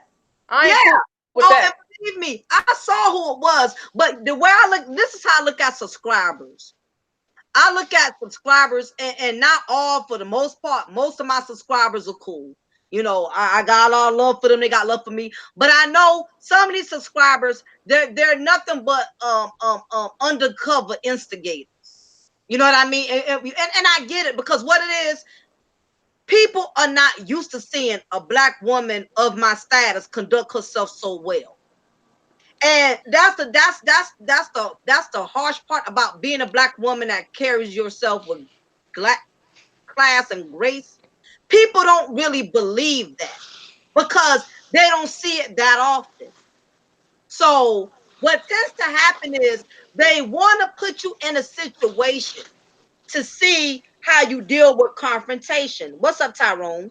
They want to see how you deal with confrontation. So I knew the reason why some of these subs was boosting me and her up to talk to each other, even though they saw this chick blatantly be disrespectful. They saw her blatantly disrespect the guys, regulating the panel, and they knew intellectually, me and this chick ain't nowhere on the same level. They wanted me and her to deal with each other head on because they want to see that black female fuckery character of me. Because they really don't believe that a lot of us are intelligent. They really don't believe that a lot of us are classy. So it's kind of like, I know she got some fuckery in her. Ain't no way. She's too decent. She's too respectful. She too classy. I I got nothing on her. I Something get that. I get that. But you don't owe nobody no motherfucking explanation, especially somebody who don't even have a damn chance. You don't owe no explanation. You don't gotta prove nothing to nobody. And for them to see if you got some black fuckery in you, that just let me know what kind of scums them motherfuckers is. And I'm cool. I'm cool on that shit. exactly. I'm cool on that shit. That was very indecent. That was very trashy. And you should be careful Right. when you go over there. Trust and believe, and that's what. Just know that they don't. I don't care if they hear me or not. They don't got your back. They want you to. They want to see Right, you out of character. They don't got your back. right, right. I mean, and because it's all about, the black female fuckery. That's what's selling. That's the hot topic. Black female fuckery is selling like pancakes at International House of Pancakes. You get what I'm saying? That's the hottest thing happening right now. And there's so many people that are promoting it. So I get it. When they come to these panels where they see black women are vibing with the black men pretty good and the vibe is good, it's gonna always be somebody in the bunch that's gonna try to provoke it. Because they're not used to seeing black people have civilized conversations. They're not used to doing seeing that. You know what I mean? So somebody got to stir up a bee's nest. You know what I mean? So at the end of the day, as a content creator, you have to make better choices, especially you dudes out here. Y'all letting I'm getting some feedback. I think that okay, there you go. Yeah, Paul, I had a little feedback or whatever. Um, y'all giving the wrong type of females positions on y'all platforms. Before you allow these women to have a position in your movement and your platform and in your panels, y'all need to do y'all research. It doesn't matter how feminine she acts. It doesn't matter if she talks with a sweet voice and all this and that and the third or whatever. You got to do your research. Put a woman on your team, on your panel that's going to be for you, that's going to expose the thought shots, you know what I mean? And that's sincerely going to have your back. And I think as long as you do that, your channel will continue to grow. It's too many good black women that are being ran off because y'all letting these shock thoughts get away with being disrespectful. Y'all allowing them to get out of pocket. So you men gonna have to have better control over y'all poodles. And I want to say too, because y'all need to realize something and recognize something is that a good woman is not gonna sit there, get up in your face, put you down, tell you how stupid you are for believing these little shock bots, and whatever. So what she's gonna do is she's gonna fall, she's gonna bow out gracefully, she's gonna be like, she's gonna try to explain and whatever, but she's not gonna sit there and getting into these screaming matches and whatever to fight you. She's gonna let you keep your little shock thought and move on about your business. And so if that's at the end of the day, if that's what she needs to do to keep the peace, she will, because that's what a real woman does. Because I know I'm Yeah, bowing out of that shit. I'm cool. I don't support that shit at all. You count me out of that shit. I will not be back over there. I don't support that shit at all. It was fun while it lasted, but I'm not cool with all that. So yeah, I'm gonna bow out of that shit gracefully. They lost a very good. I ain't going back over there. I totally I totally get it. I know some of these men, they know, but then they don't know at the same time. I'm getting some feedback. Yeah, there's a big echo. Yeah, Oh who's yeah, that? that's me. I'm sorry. Let me pause. Let me mute. Oh, okay. Yeah. So, like I said, a man knows a man and a woman knows a woman. A woman can read a woman and know if a woman has good intentions, and a man could read a man because men know men. You know what I mean? It's just important that we have discretion when it comes to who we allow on these panels, who y'all allowed to have a voice. Y'all Mm-hmm. making these shock thoughts who already got bad reputations that have Mm-hmm. stirred up controversy everywhere they have went, and Right. you want to give them a link. Right. And remember that. Think about that for a second, right? Because listen, it's online, it's the internet. Fine. There's going to be beefs galore all over the place. Everyone's got a problem with someone. Fine. Right. So you got to realize there's a difference, though. Okay. Let's say Kel's had an issue with this one person. Mocha has an issue with this one person. That, this issue, they had a falling out or whatever. Fine. I had an issue with this one person. Okay, fine. But is it a trend? Like, as in, it seems like everywhere they go, every damn buddy has a problem with them. Like, you find like 600 people not associated to each other all have a problem with this person. That person's probably a problem. It's probably not personal. Oh, well, we just disagree on this and that. No, the person is a problem, and they want to be a problem. They enjoy being a problem. Now they've rolled up onto your channel so they can sit there and ingratiate themselves with you, so that way they can be the same damn problem on your channel in a few weeks that they were on every damn buddy else's. And once they've done as much ruination as you allow them, they're just going to move on to the next, because you don't mean shit to them. Your channel doesn't mean shit to them. Your platform doesn't mean anything to them. And you made a good point. I forgot to mention that, and you're right. They got nothing to lose by dismantling your channel, because they don't have a channel. They don't have nothing going for themselves. You know what I'm saying? So they don't feel bad, if they cause you to lose all that it took you to build. You know what I mean? They could care less. But we're going to get ready to switch gears, because I done talked about this Parasite long enough. She done got her 15 minutes of fame. Or whatever. So if any guys in the chat, if y'all are willing to donate some penis where I can help this young lady out, if any of you guys want to super chat to me your penis so I can donate it to this broad, because she evidently has issues. She hasn't been getting any pipe in a long time, which is why she's walking around here so angry. She's sexually frustrated. She needs, she need a maintenance. She need to get that damn oil change done. So if any of you brothers or would like to join in, please let me know so I can go ahead and hook that up. But anyway, there's about no thank you. Wait. Right before we change gears, I just gotta add in this one point.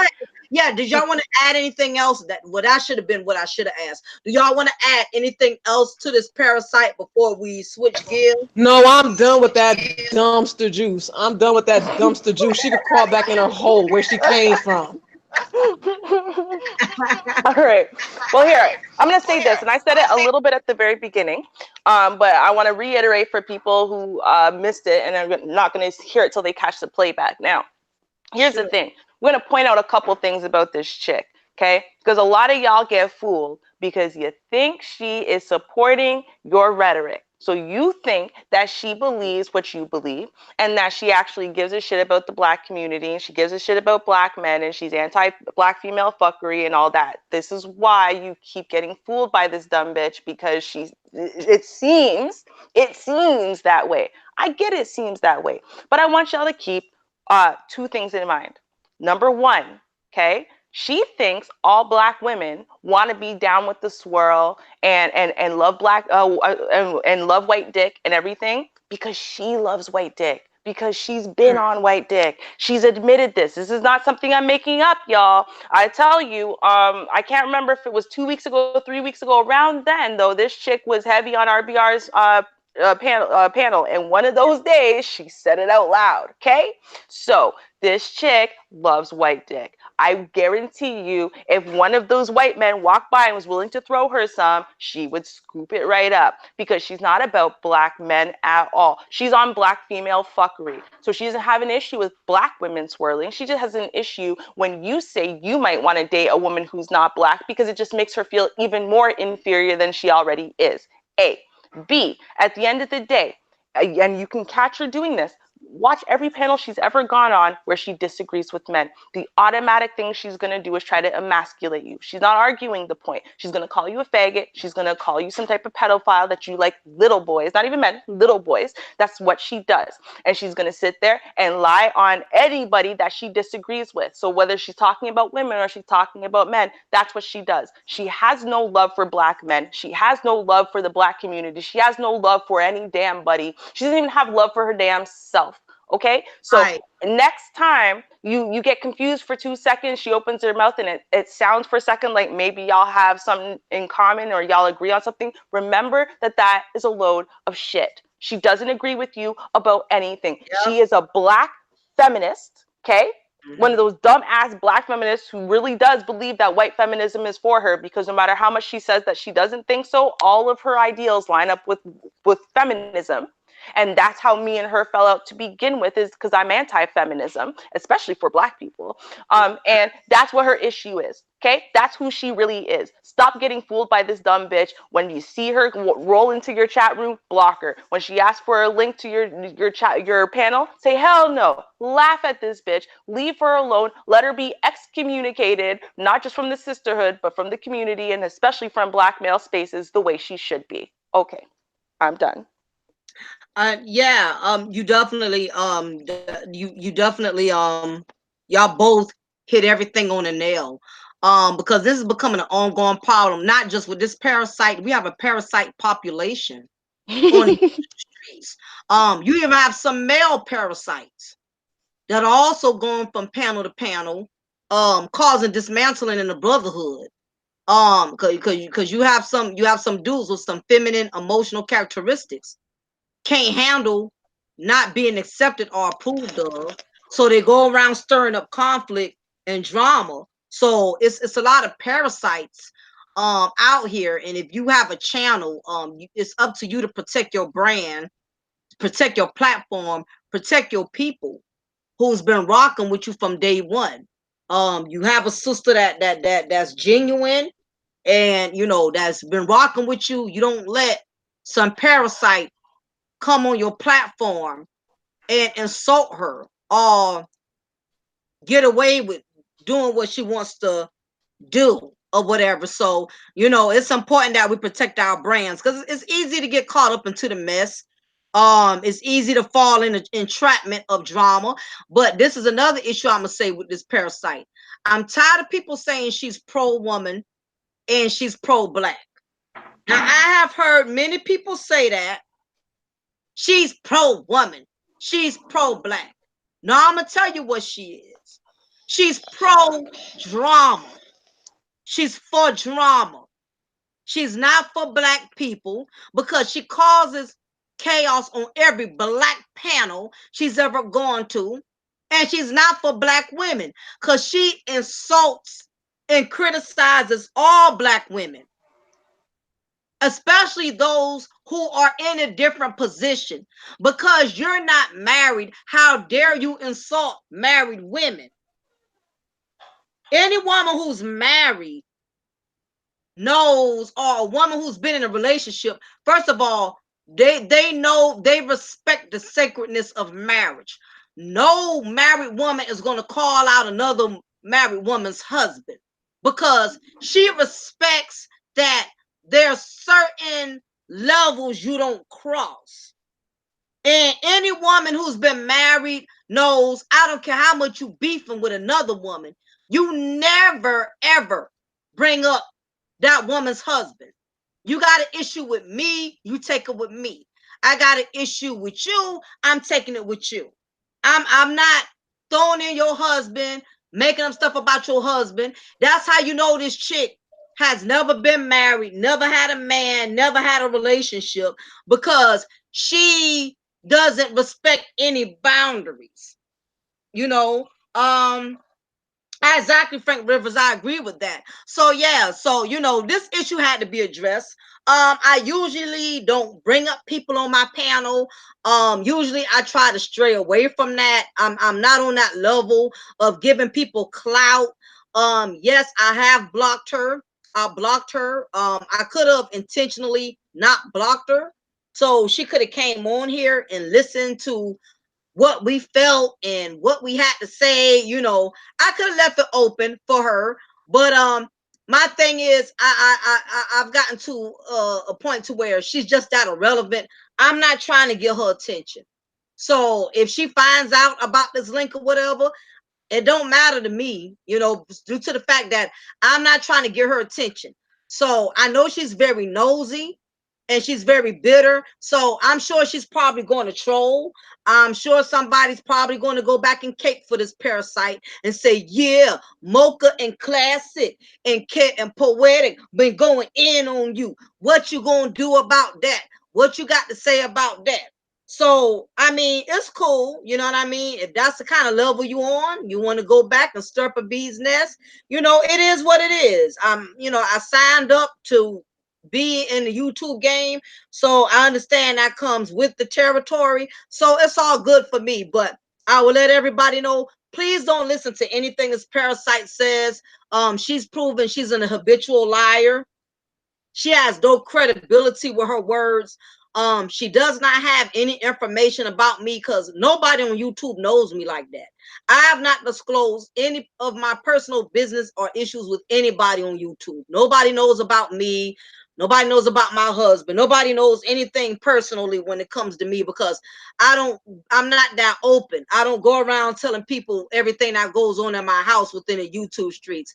So whatever lies or stuff she's coming up with, that's up to you to use discretion to believe it or not if you want to. But I'm gonna go ahead and let me pause right quick. I really want to talk about this Nicole Murphy situation where she was caught. Have y'all heard about that, ladies? Messing with Lola Rashawn's husband. Oh, is she the one who she ended up apologizing and saying that she didn't know that he was married at the time and whatever? I think that's the one you're talking about, right? Yeah, her. And he's the one who had not one but two babies outside of the marriage in the time that they were together. And now this picture came out. She's like, oh, I had no idea that he was married. He told me he was divorced. So I would never have done that to you. Yeah, I heard that. I heard of that.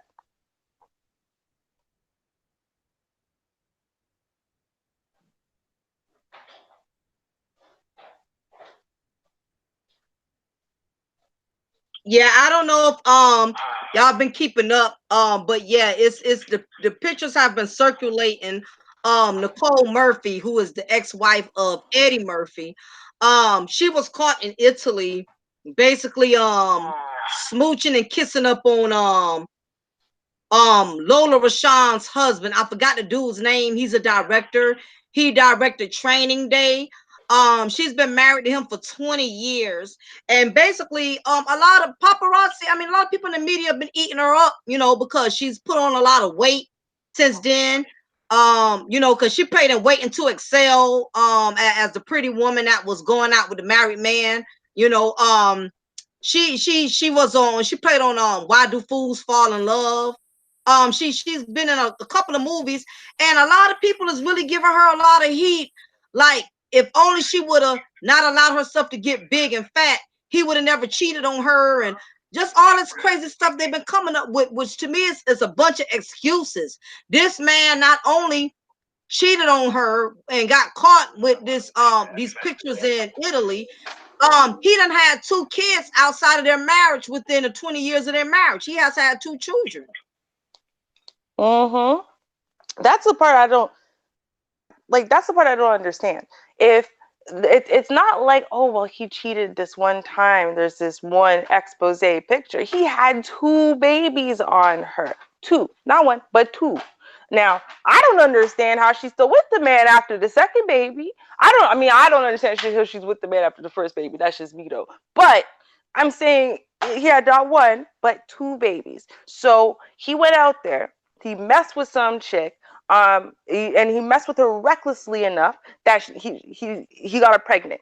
So that could be called a mistake. That could be called a mistake the first time, but when he did it the second time, that's not a mistake. Then you know the first one wasn't a mistake. That means he went out looking to go and bareback some chick, come inside of her, and hopefully get her pregnant. So if that's what this man is about, I'm sorry, like I'm not saying it's right Mm-hmm. for a man to cheat on his wife and blah blah blah and whatever. And I understand she was trying to do the honorable thing and all that, Of but this course. man doesn't want you, honey. He just showed you after the second one for sure. That second chick came up with the baby. You should have been like, deuces, got to move on with my life. Like, come on.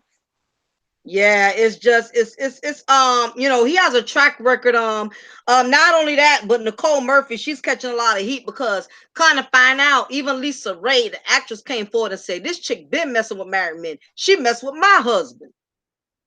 So Oh, the director's name is Antoine Fuqua. That's Fuqua.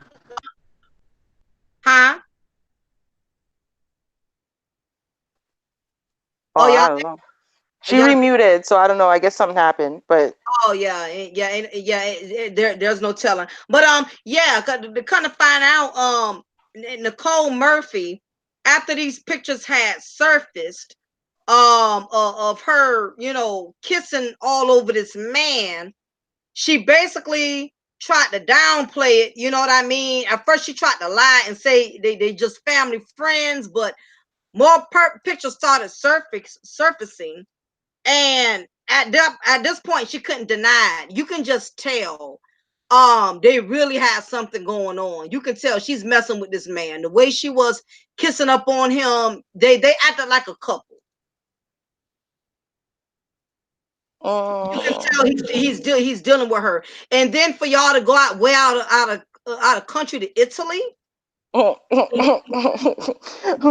just saying, listen, she well knew. I mean, obviously I didn't know he was married is some bullshit. I mean, Yeah, that that's much you what know she is true. said. Come on. You knew. You well knew. I mean, it's not that hard. You know what? It's harder for you're a regular woman walking on the street. Some man just tells you he's single. That's hard for you to know. You can't really know. He might, especially if he's the type of man who basically, if he doesn't show up at his house for days and this and that and whatever, she's all but cool. Like she's just gonna sit there and yell and cry, but nothing's gonna happen. So he just keeps doing it. All right, I understand how you could get the wrong impression there. I do. Right? You might think it's a little weird he doesn't invite you over to his house or whatever it is. But you know what? I could get it. If you're a regular person, I get how it's like he's a regular dude, you're a regular chick. There's only so much you can Google online to find out about somebody. All right. But this guy's not a regular guy. All you got to do is Google him, and his IMDb is going to come up. His everything's going to come up. So it's going to tell you that his ass is still married with 2 bastard children. Now, at that point, and I'm sure you Googled him because whenever anyone tells me they're in showbiz or they did something or whatever, I go, oh yeah, really? And I take their name and I Google it. That's what I do. When RBR was talking about how he was in Hollywood and everything, I said, oh, let me look him up. And he came up on IMDb, and I said, oh, that's cool. And I wasn't even checking for him. You're trying to tell me you didn't Google this man, even if you didn't know. You didn't Google him and find out? Nah, you knew. You knew. He told you from jump. Listen, I'm married. I'm not going to leave this bitch, but you want to fuck? And she went, yeah, baby. And so they said, oh, let's go away to Italy where we can be free and no one knows us and da da da da da. And they just didn't expect to get caught. And so she doesn't like the heat that she's catching. And now she's a home wrecker and she's a this and she don't like that. So now she wants to sit there and play innocent victim. And in this world of Me Too and feminism, she can and get away with it. Yeah, exactly. I don't know if anybody could see, but I'm sharing the screen. Right now, you can just tell she was, you can tell. Matter of fact, these are older pictures. You can tell she was like a friend of the family, initially, so she knew who Layla was, because Layla had been with him for 20 years. A woman been with a man that long. There's no way, you know what I'm saying, you not know he's not married, because they've been together a relatively long time. But yeah, this is what a lot of stars are not understanding. Paparazzi is everywhere. So how you figure as a big star, you're not going to get caught. You're not going to, you get exposed if you're out here and you're indulging in unethical activities. And you think that these cameras are not going to follow you, and you think that it don't matter how far you travel. You can be in Italy, you can be in Venezuela. Paparazzi is everywhere.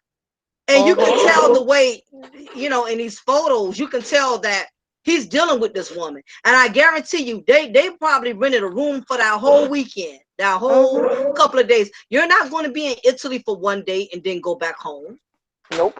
That's too far of a country. That place is too far for y'all to only be together for 2 days. I guarantee you, he was with her the whole weekend. Probably rented a room. I'm gonna see if I can find the other ass. Okay, see. But see, while you're looking, I'll tell you, because this is the thing that people need to realize, is that some people are cowards, okay? So they're too cowardly to walk away from relationships and to break up with people. So instead of breaking up with people, what they do is you tell them, here's an uncrossable line, right? If you cross this line, we're done, we're over with. So what they do when they want to break up with you, but they don't have the balls to do it, or maybe there's some type of prenup that says if he initiates the divorce, then da da da da, or whatever it is. So what ends up happening is now he's going to cross that uncrossable line to try to inspire her to leave, because she said, that's it, that's my bottom line. But then look, she didn't go nowhere. So what happened? I'm going to do it again. I'm going to act worse and worse. I'm going to be a worse and worse husband. I'm going to do everything I can to try to get you to leave. Right? But she's busy being a ride or die bitch. So no matter what he's doing to her, she's just sitting there crying at night, praying for the pain to end, and she's not going to leave. And so he's just going to keep pushing and pushing and pushing because he doesn't want her anymore. I'm telling you. Yeah, it comes a point when, sometimes you have to count your loss. And women have a more difficult time letting go than men, and it has always been this way because you look at all of what you have invested, especially when you invested children, you have invested years, you have invested a life, you've built a life with this man. A lot of women find a hard time giving all of that up, surrendering from that, even if it means it's going to put her in a healthier place. And it's one thing, all marriages have challenges. It's things that you're going to go through. It's situations that you're going to experience. It comes with the good and the bad. All of that comes with the territory. But at the same token, you have to keep in mind that if we're going through the same thing over and over and over, ain't like this happened once. This has happened numerous occasions. Now I know now you definitely you don't value me. If you keep hitting the same wound over and over, you already saw how it physically and emotionally took a toll on me the first time. But you turn around the second time and the third time, you don't have any remorse. You don't have any. And I just look at it as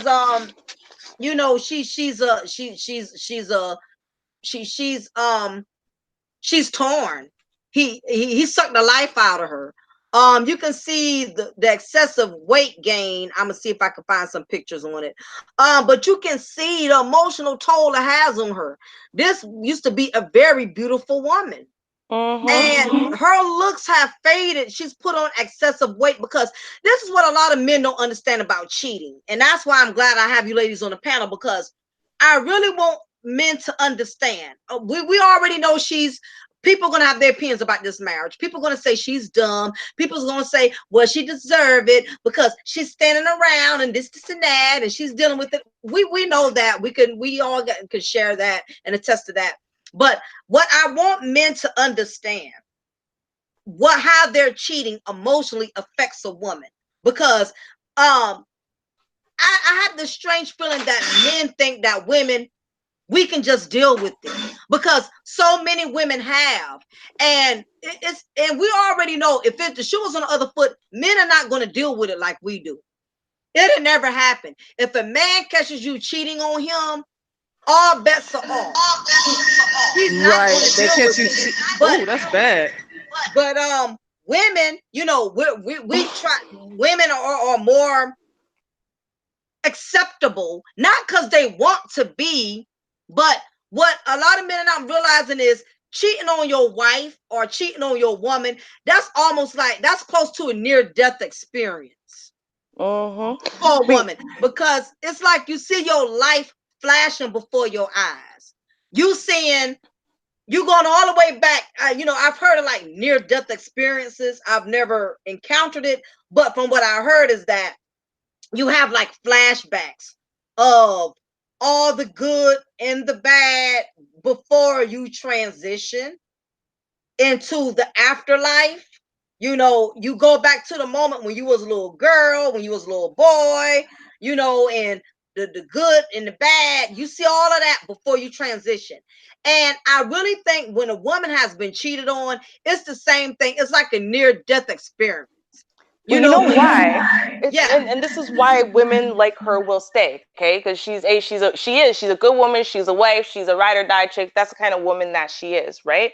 All right. Mhm. Here's the thing. When we look at relationships, we look at a couple together.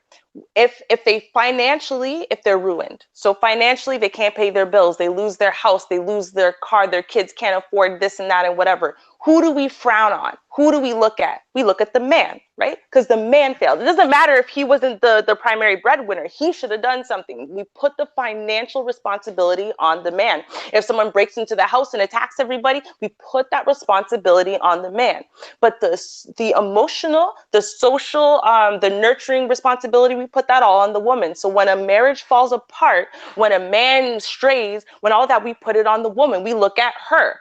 What did she do? And how did she fail as a wife or as a woman or whatever? What was she not doing right to keep this family together? What was she not doing right that she couldn't keep her man? We do that all the Mhm. time to women. So women, especially ones that are built that way and whatever, they really don't want to give up. They really think, oh, this is just a test, this and that and whatever. And I don't want to be one of those women who's a failure at this. I don't want to be one of those women who whatever. So what they do is they put up with stuff that they should not have put up with. They sit there and they make they give bottom lines and they give ultimatums and whatever that they don't plan on following through on. They're just hoping they can threaten you into acting right.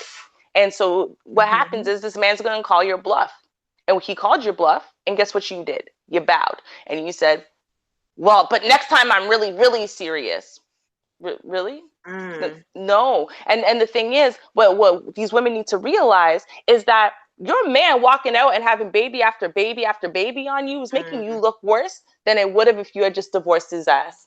In the long run, it's making you look worse, both as an individual woman, but also as a wife. It really is, because this dysfunction you are bringing, allowing to continue. We can just imagine what kind of household they actually have, what kind of relationship they must actually have at this point, that this publicly, she could be so publicly degraded, he could be so flagrant again and again and again. And she's gonna stand there, little ride or die chick, and eat her feelings and hate herself and just pray that maybe one day he comes to his senses, maybe one day he'll make this all worth it. He won't. Ever, because he don't want you like that. Because if he did, this wouldn't be happening. We need to check ourselves and recognize that it's not about how good you are. It's not if you're good enough. It's not if you love hard enough. It's not if you're good enough woman. It's not if Mhm. you cook well enough and whatever. This man don't feel you like that. He doesn't want you like that. He doesn't. It doesn't matter what you do. You can't fix that. So what you need to do, you gave it 20 years. You don't give it 20 more before you come to your senses. Walk away now. And you know what? Now, this is the part that I was noticing. Because again, she's put on a lot of significant amount of weight gain. Damn, my thing just knocked out. As you can see, you know, some of these photos, 20 years, life happens. I don't know if she just let herself go. I don't know if she had a medical thyroid, something like that. Wow, she put on a lot of weight. Wait, yeah, but what I was noticing Damn. was I'm getting some I feedback. know. I'm Yeah. echoing. Yeah, that's you again, Kels. Kels, You what got happened to your sound? It was fine at the beginning of the stream. yeah, she got that echo box going. Mm-hmm. Yeah, her yeah, she yeah, as you can see now she put on a Damn. significant amount of weight gain. Now I've been hearing guys saying that men been saying, well, she let herself go and this and that. This is why a woman needs to keep herself up. But my thing is this, beautiful women get cheated on too. Mm-hmm. Beyonce went through it, and we know she's banging. No, pretty women still get cheated on. So my thing is, it's like a damn if you do, damn if you don't. You could stay in the gym and kill yourself to look good, but a dude will still cheat on you for a Shrek. Yep. You know, so we really can't say it's her weight gain. Her husband just may be a damn male whore. Just love to be with females, because even when she was pretty and young, I don't know if y'all noticed, but you know her first husband, if y'all watch Breaking, Ozone and Turbo, if y'all familiar with the pop lockers, she was married to him first for 2 years. That's like an old classic show, like back in the 80s or whatever. But yeah, so you know, they married really prematurely or whatever. And yeah, it's plenty of them. Like Miss Kiki Baby, say Holly Berry. It's a lot of beautiful women that still can't keep no man, or their husbands will still cheat on them. So my thing is, why do we automatically want to look at Layla like something wrong with her? As soon as this hit the airwaves, we automatically look at you know, her. Look at how big she done got. Look at, you know, they automatically, she was the one who took the heat. But my thing is, she wasn't the one who cheated. He did. He the one who did it. And if you go, because you can sit there, right? What people don't realize is this, okay? So it's not like he had both of these babies out of wedlock this year after she got to the size she's at, right? What came first, the chicken or the egg? Did she start eating her feelings and consoling herself with food and hating herself and all of that being destructive, so she's gaining weight before or after her marriage clearly was in shambles? Which one came first, the chicken or the egg? We need to stop sitting there and trying to blame it on, oh, well, she got big and whatever. Because you know what? Exactly. Real talk, if he loved that woman, if he actually loved her, then her putting on pounds after having his children would not have been the problem. Sorry. That doesn't cause you to cheat on someone. Yeah, and see, I just see, yeah, this was her first husband. Damn, I just had him. Yeah, this is Ozone from Breaking. He's on those old school movies or whatever. She was married to him way back in the day. You know, before she, you know, married this guy here, and she's been with him for 20 years. And I just see a woman who basically is at a state of depression. Because every time your man cheats on you, what it does is it puts you in a whole different level of depression. It starts to eat at you like cancer, to the point to where, and this is why I wanted us to talk about this as women, because men don't hear about stuff like this all the time. They're so used to just bitching about men cheating on women and this and that, but they really don't know the emotional toll it takes on you. To know that a man you love and you really care about, to know that he no longer desires you the same way. And here, you could pick on me about my weight, but you won't even volunteer for us to go to the gym together. No, you rather go out and haul around with other women than to get a gym membership so we could work out together, so we could learn to get healthy together. Because marriage is about for better or for worse. And guess what? The worst is coming. This same beautiful woman right now that you meeting in her 20s, she's not going to freaking look like that when she gets in her 50s. She's going to gain weight. And guess what? Let's say if she's one of those ones, she stays in the gym, right? How about she can have other problems? Her hair may fall out. Okay. She may lose teeth. Because life happens. The body is made to break down. The body does not live forever. Just like even if you buy a brand new car, eventually that car is going to have problems as you drive that car over the years. Is you're going to have to replace certain things, and certain things can't be replaced. Like if the engine goes out, now that's a whole nother car. That's like that's the way the body functions. Things happen. Men, they don't stay in shape forever either. Y'all gray in y'all beard, y'all gray in certain areas, y'all have y'all little pot bellies too. You know, your knees ache every once in a while. We all have problems. The body changes. That's no excuse for the husband or the woman to be walking out just because they don't feel the same way anymore. Mm-hmm. You Yeah, can look at, you know what, I'm looking at all these pictures, and what I see is a relationship that fell apart a long time ago. And I see, because right. you can read different body signs in pictures. So take note of this, especially if you get full body pictures, it gives you such a clear Yeah, evidence. yeah, So yeah, yeah, yeah. I right. know what you mean. You can see he's kind of distant. Like look at this here. Look at this here. Look at you. Oh, y'all see it, right? See, Mm-hmm. look at the hand. Notice how her hand is over his, but look where his at. Right. Exactly. And you look at his shoulder, look at his body. His body is entirely squared towards the camera. And He at this ain't point, so there. is hers. Normally, if a man is feeling you, this is going to sound weird. His toes will be at least pointing somewhat in your direction. So that means his Let me body find will it. be angled that way. And he does that because honestly, he's pointing his crotch towards you. It's a subconscious thing that Mm. a man does when he likes you, when he loves you, when he's attracted to you, when he wants you. Look, Another thing a man will do is he'll take possession of you. Look, this looks like it's some random dude. Like, oh yeah, this is my boy. Yeah, we met long time. Hey, I haven't seen you in 15 years. How you been? Let's take a picture together. That's what that you, picture you looks know like. what? Look at that. I know you ain't lying. Body language is everything because I had a friend that was like that.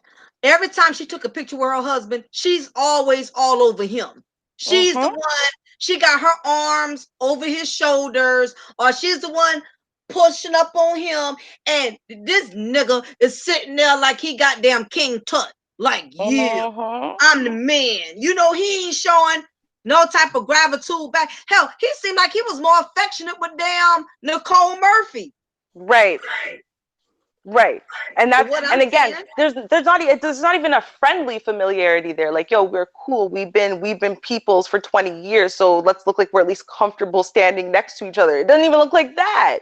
There's nothing in the pictures that I've seen, and At I've been him. scrolling through the internet that is showing. Look at this. At least Like, he's smiling. He's smiling with her. look at this. Look how, remember what did I say? Your body will angle slightly towards the person. Look, you can see his Oh back, his shoulder damn. closest to her Yeah, is back. Ruby. You see it. Yeah, They're Ruby. I angled. feel what you're saying now. Hmm. Yeah. You a dead freaking on. Cause look, he acting like he look like this my wife. Like he happy. Y'all peep this shit Yep. here. Yep. Now check And this also one the out. tilt of the head. Yeah, I see that, man. Hmm. He make me want to beat his ass now. Now I'm looking real good. Now look at this. Look, check this out. Look at it. Look how he looking with just a straight face. He ain't even Hmm. smiling. She's Hmm. smiling. Hmm. It's like, all right, yeah, I You guess we'll right. do this real quick. Right? Like that's what he looks like. Like, fine, I guess we gotta do this for the paparazzi. Fine. Let's do it. Okay, cool. Yeah. And he look like that in almost every freaking picture. Yep. And so it's sad because what you see from her body language, most of the time, you can tell pictures that were taken in a time where she just found out that, he's recently cheated or that he's having a baby out of wedlock. You can tell those pictures because her body starts squaring up at the camera and she's doing something, but most of the pictures, even more recent ones, she's up on him, her body's angled towards him, her head is tilted towards him. You see love or happiness or something in her eyes. You can see in every single picture. In him, I haven't seen one of those pictures since forever ago. Like, it's when they were very, very early on. He doesn't want her. It's sad to say, Yeah. but he doesn't want It's her. sad, but something, and this is what happens when you give so much of yourself. I've seen a lot of women do this. They give so much of themselves to the point to where they have nothing left for them. And from what somebody, matter of fact, I'm a read it to you what somebody said on this. And this person was dead on. It's not no long ass paragraph, but um it just made perfect sense. Somebody called out the situation, and they brought up a very interesting point. Now, this is what somebody said about this situation. Somebody said, quote unquote, I see a beautiful black middle-aged woman who likely put her career on the back burner for marriage and family and decided to assist the build out of a career of her very talented husband in the film and entertainment industry. And now we find out that her husband repaid all of her sacrifice with two outside children by two other women, and now an international internet scandal with a woman who has a well-known track record as a homewrecker, stunning as she may be. To see Black men weigh in heavily on the weight gain of Layla Rashawn, legitimizing Antoine's infidelities without a smidgen of concern for Layla's overall well-being, shows me exactly where we are as a unit in a community. It's clear, at least to me, that the woman is emotionally depressed. She's weathered these battles privately and now is on the front lines for the world to see. And too many women in our communities set their dreams and their careers aside to shoulder the role of both parents and to be a spouse to the emotionally and physically unavailable men, while the women support the entire tribe, putting themselves, their interests, and their hopes and dreams in last place all the while, getting lost in the process. And the thanks Black women get from these brothers is to be humiliated publicly, not only by the man they chose, but by the entire viewing and social public. Okay, and these blogs and captions, Layla's weight gain didn't cause Antoine to cheat. Antoine has been cheating. That's what's causing the weight gain stress. Layla will likely never see this, but I pray you repair your health and your heart, sis. And once healed, find a man worthy of your support and love.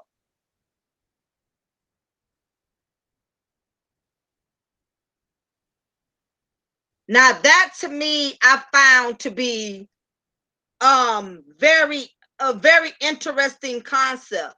Because you have some wives, they are just ride or die. Um Sometimes you do get lost be in the sexiness of being a woman. You get lost because you lose your sexy because you're too busy trying to support your husband with the business, trying to take care of the children. Sometimes you forget about being a damn woman when you're too busy trying to hold down the fort. Yep. And you know what the thing is, another thing you do is you become resigned. So it's almost like instead of thinking about yourself as a person, you're a human being. Human beings deserve to be happy and fulfilled and those types of things. You stop thinking about it in those terms and you become resigned to your fate, right? Because especially if you're a good woman, you take marriage and your vows seriously, right? Then you say, well, you don't just walk away from marriage. And you listen to so many people talking about it online. You don't just walk away from marriage, and that's weak and blah, blah, blah, and whatever. And you don't want to be one of those women. That's part of the problem. You don't want to be one of those women. You don't want to be one of those women. You don't want to end up being a divorcee. You don't want to be a statistic. You don't want to put your kids in a statistic, blah, blah, blah. So what ends up happening then is you make these terrible choices to stay with, in bad marriages and in bad situations and whatever. And you say, well, this is my fate. This is what I chose. I have no choice now. This is for the best for the children and whatever. And you don't realize that it's not best for the children.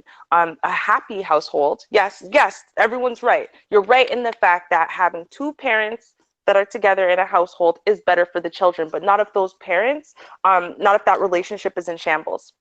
It doesn't matter that y'all aren't yelling and screaming and putting each other down and whatever. They're not stupid. These days, kids get cell phones at all 8, 7 years old, right? So they know what daddy's doing to mommy. They know what daddy done did to mommy. They know how daddy's treating mommy. They know daddy's never home. He disappears, this and that. Mommy's always crying or miserable or whatever. That's not making them feel any better either. Right? And that's going to put stress on them and anxiety on them at a young age. It would be better for you to separate for the children. So you think you're making a selfless choice. You think you're making an intelligent choice. You think you're making the right choice, and you're not. This is not the right choice. This is you're resigned and you're scared.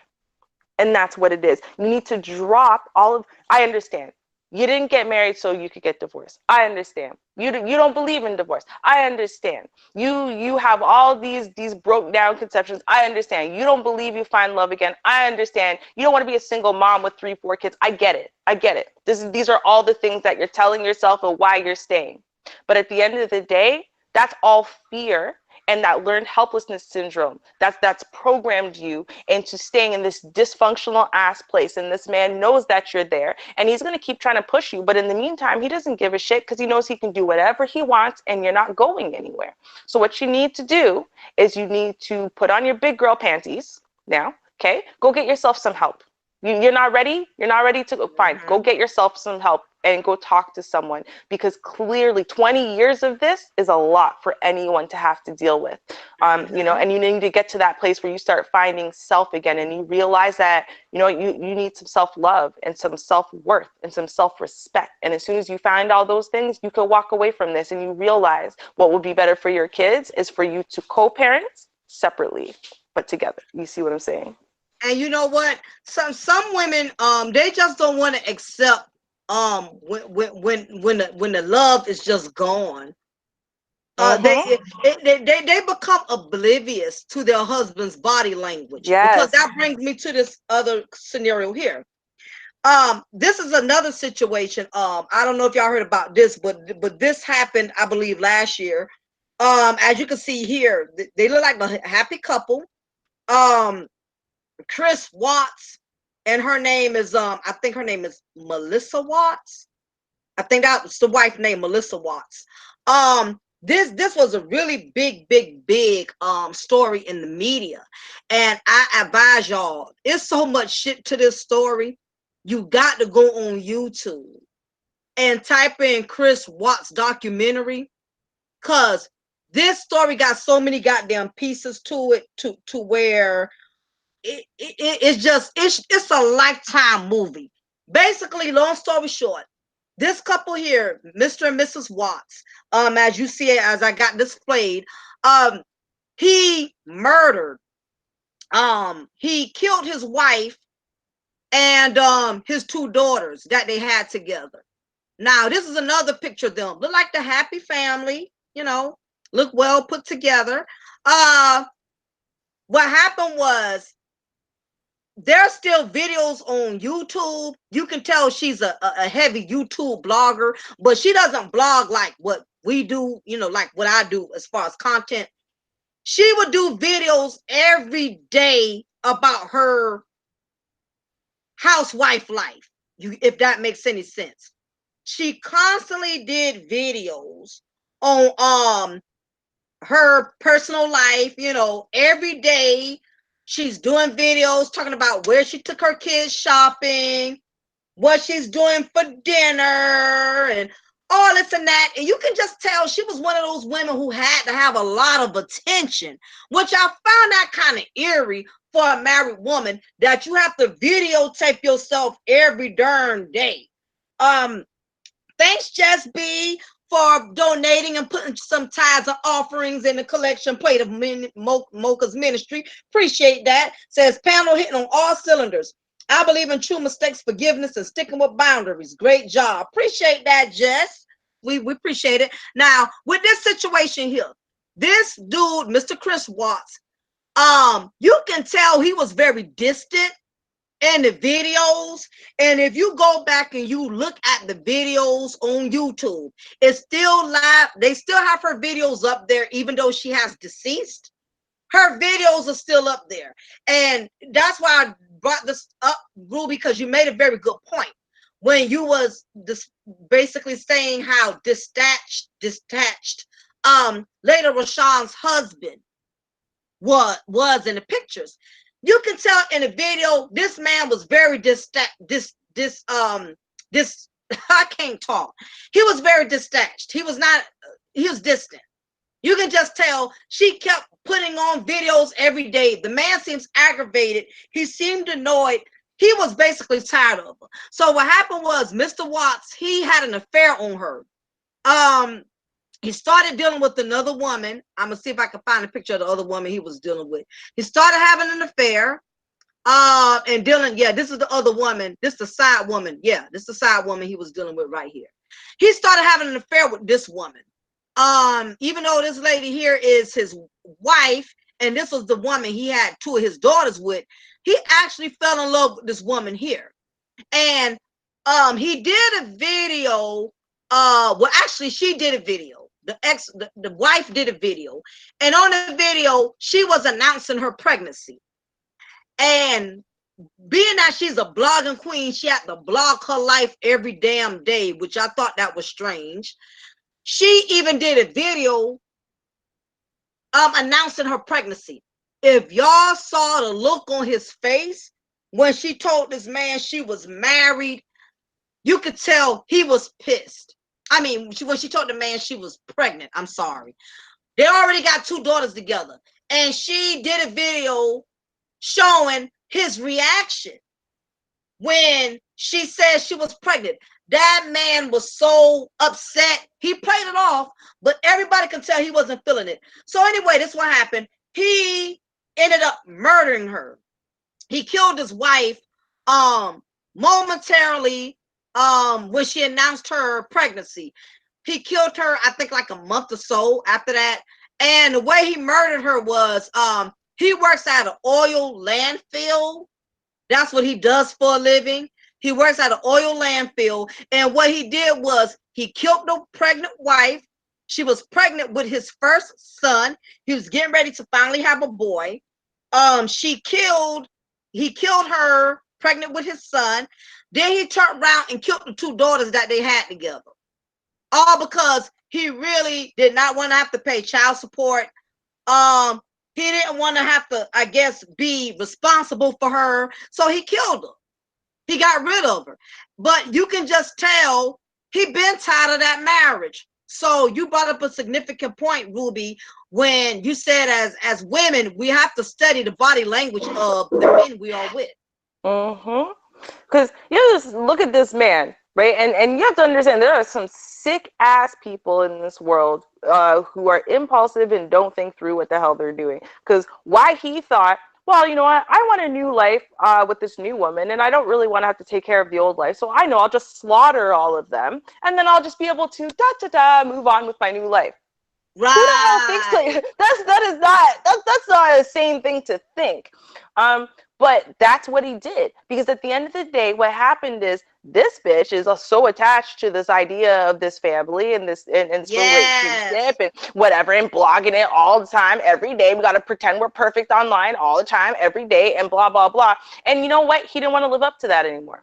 He didn't want to push it. He didn't want to sit there and have to deal with any of that. He didn't want to deal with her delusionalism as far as, because, you know, now she's a blogger. You got to keep that going and whatever. And you know what? This is what he did. I'm not saying he's right at all. What I'm saying is recognize the signs. When someone's done, they're done. You knew they were done. I bet you that before she got pregnant, it was like one of those accidental things. They probably hadn't been sleeping with each other for a while. One night, the wine or whatever, and they said, all right, let's do it one more time. And then now she's pregnant. You know? Not to interject, but you know, by them being married, of course a man gonna screw his wife. That don't mean he's into his wife. You get what I'm saying? He's just performing what a husband would do. Oh, this bitch wants some dick tonight. Let me just go ahead and climb on it. You know what I mean? It's like washing dishes. But you're right. I had to interject right quick, because she did say, her girlfriend did say that she knew she felt like she was losing her husband. And she was trying to fight for her marriage. And I think in some instances, Ruby, correct me if I'm wrong, that when a man really wants to get rid of his wife, he's sick of her, he's tired of being married, he wants out, and the nicer she tries to be to him, I think it aggravates them even more when you try so hard to make them happy because they really want out. Do you think that's the case? Oh, 100%. Because the thing is that, I mean, in and of itself, the fact that you won't challenge him, maybe, or the fact that you're sitting there and you just want to be fake and delusional and surface and you don't care about his real feelings and thoughts, that might be the problem in and of itself. So when you're going to sit there, I know someone who did this. I know this chick who did this. Now, what happened is she got married. She was in an abusive marriage in the Dominican Republic. And her and that husband, they needed a roommate. So they found a roommate. And that roommate ended up trying to protect her from this guy who would get drunk and beat her and whatever, broke her jaw, wired shut and everything. And so now it's about a year later, her parents are going to come get her. this, and the roommate, you know, he was like, all right, you know, I'll delay my flight because he was leaving to go to a different country, to Spain. So I'll stay and protect you. Right. So they stayed in contact after she ended up leaving, and she went back to Canada, and he went to Spain, and blah, blah, blah. So, you know, 5 years later now, you know, they're together, and they end up getting married. And, you know, they moved back to the Dominican, actually. And she accidentally got pregnant. And now I'm going to say accidentally because nobody, the doctor, she had a really bad case of something, and she had to be on IV antibiotics in the hospital for months. And nobody told her. So the doctors, she was under their care, told her the pill will stop working. And especially when it's IV, it could take 60 to 90 days for the pill to be effective again. So no one told her that. So, you know, they think they're going along their merry little way, living life, and oops, now she's pregnant. Okay. So now she's ecstatic. She thinks that this is a great thing, and blah, blah. She starts making all these life plans for him. He's not happy with these new life plans. He was already a little bit wary of certain things, you know. And so when she came to Canada now, because, you know, she's close to due date, he started seeing another woman while he was waiting to get his visitation rights to come. And he started sleeping with this other woman and whatever. When he got here, he told me, and I said, listen, you need to tell her. Okay, she's having your baby in like 2 months. You need to tell this girl. You can't sit there and lie to her and whatever. Like, you need to be upfront. If you're done with this marriage, you need to let her know you're done with the marriage. You're saying you still want to take care of her and take care of the baby, but you don't want to be with her anymore. You got to let her know. And he did. I'll say to his credit, he did. It took about a week, but he told her. He was real. He was sweet about it and whatever. You know what she said? She said, if you leave me, you will never see this kid again. I will not put in any documentation for you to come and be here. I will lie my ass off. I'll call the police on you so that way you get banned forever. You will never see your kid if you leave me. This is what she did. No. Oh, go ahead. Okay, this kid was born in 2010, okay? And so he told her in 2010. And I'm telling you, true to her word, she used those papers and held them over his head for 6 years. It took her 6 years before she finally submitted that paperwork. You know what that man did in the meantime? You know how many times I had to show up at that chick's house at 3 o'clock in the morning because she was pretty sure this time he was really going to kill her? Because he would get drunk and put her down and call her names and blah, blah, blah. And then she would get drunk and she would sit there and push back and fight back and call him names and whatever. And then she's one of those little people who thinks it's okay for her to put her hands on men. So she would. And then he hit her back. And then this turned into you know how often that would happen? Because she was forcing this man to stay inside of that relationship with her. And you know what? I'm surprised she's still alive. I'm not going to lie. I'm very surprised she's still alive because you can't do that. You're holding a man's kid over his head and saying, you have to stay with, you want to see your kids? You want to be able to be part of your kids, your firstborn son's life? You can't leave me. That's it. You can't leave me. Like, what? Yeah, a lot of these women do that, and you're right. I had a girlfriend, same thing. She knew her husband wanted out, and until she got pregnant every year. She smothered him with child after child after child, and eventually, what happened was he broke out and left her anyway. You know, he pays his little child support or whatever, and he keeps it moving. You can't keep a man that doesn't want to be kept. Now, this is the video I want to kind of show y'all. I don't know how the sound gonna act. It's a short video.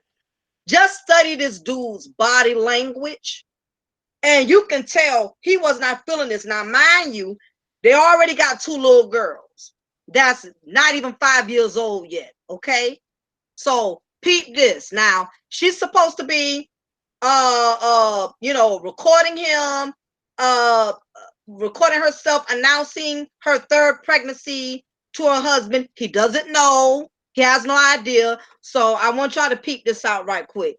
Pay attention to his look at his facial expression and stuff, and I want y'all to tell me what y'all think. I don't know how the sound gonna do now. Let me know if you hear the sound. Okay. You hear the sound? You hear the little No, dog? I don't hear nothing. Okay. No, I don't hear anything. Okay, well, just kind of watch the video then. You really ain't got to hear what she's saying. Basically, he's entering in, and she's like, honey, I got a surprise for you. Because she wasn't really saying much anything. I got to work on my audio. I forgot how to do the damn thing on here. I don't want to play the audio anyway because they'll probably copyright it because this ain't mine. So just kind of study him. He's gonna come back. She's telling him, honey, I got a surprise for you. And he's asking, so what's this? And she says, yeah, I got my test results today. And this is how he's looking. And he was like, wow, that's all he did. Yeah, that's not a good sign.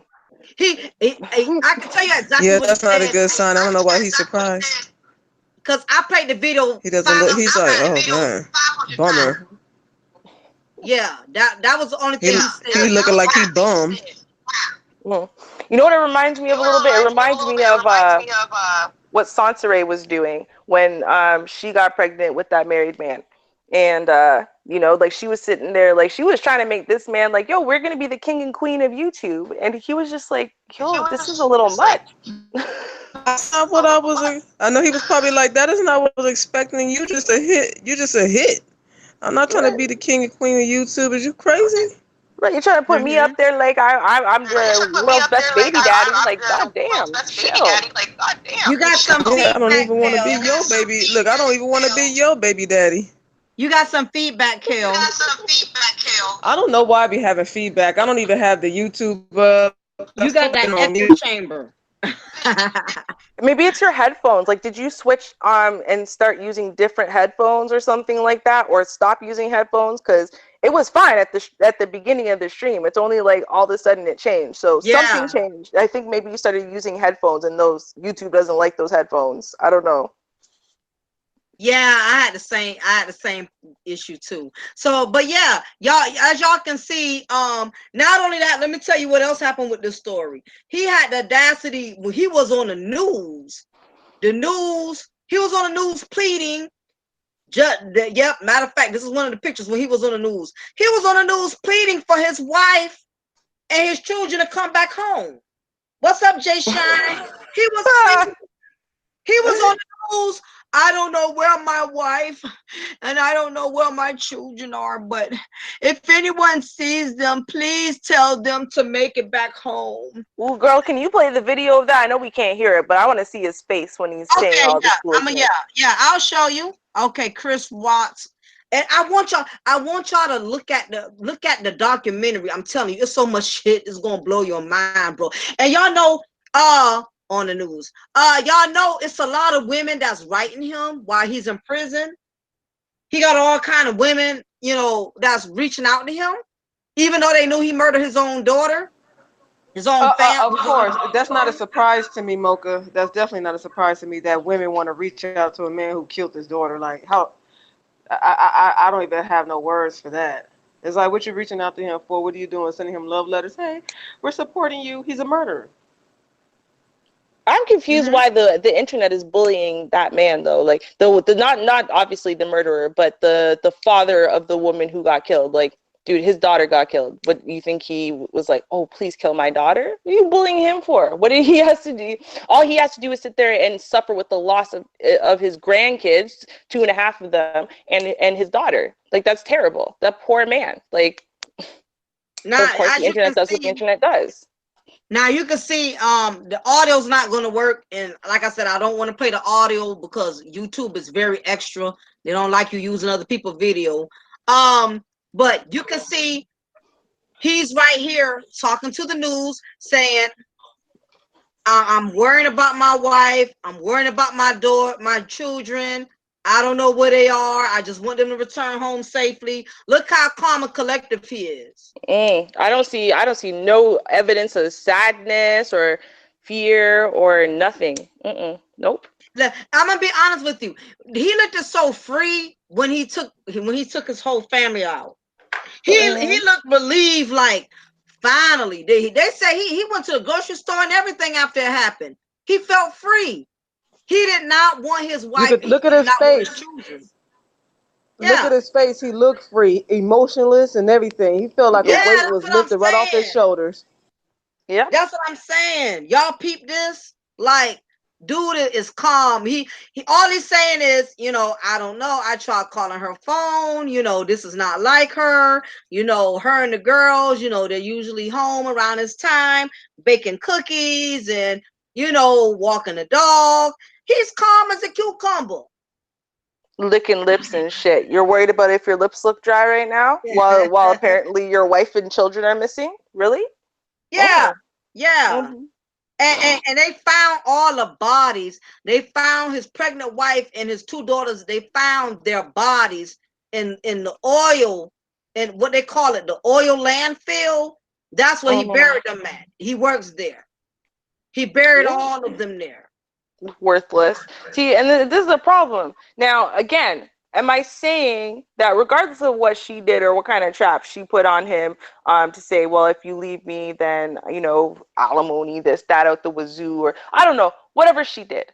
Okay, I'm not saying right now, I mean, I speak against feminism and people using some of these tools as weapons against men. And so I speak on this all the time. So don't get it twisted. I'm not trying to sit there and say that if that's what happened, well, she was in the right because she can. No, what I'm saying, though, is you look at this man and clearly what he did not want is what he started building with this woman. He started building it. It's already there. There's probably really nothing wrong with her, to be honest with you. It's one of those things.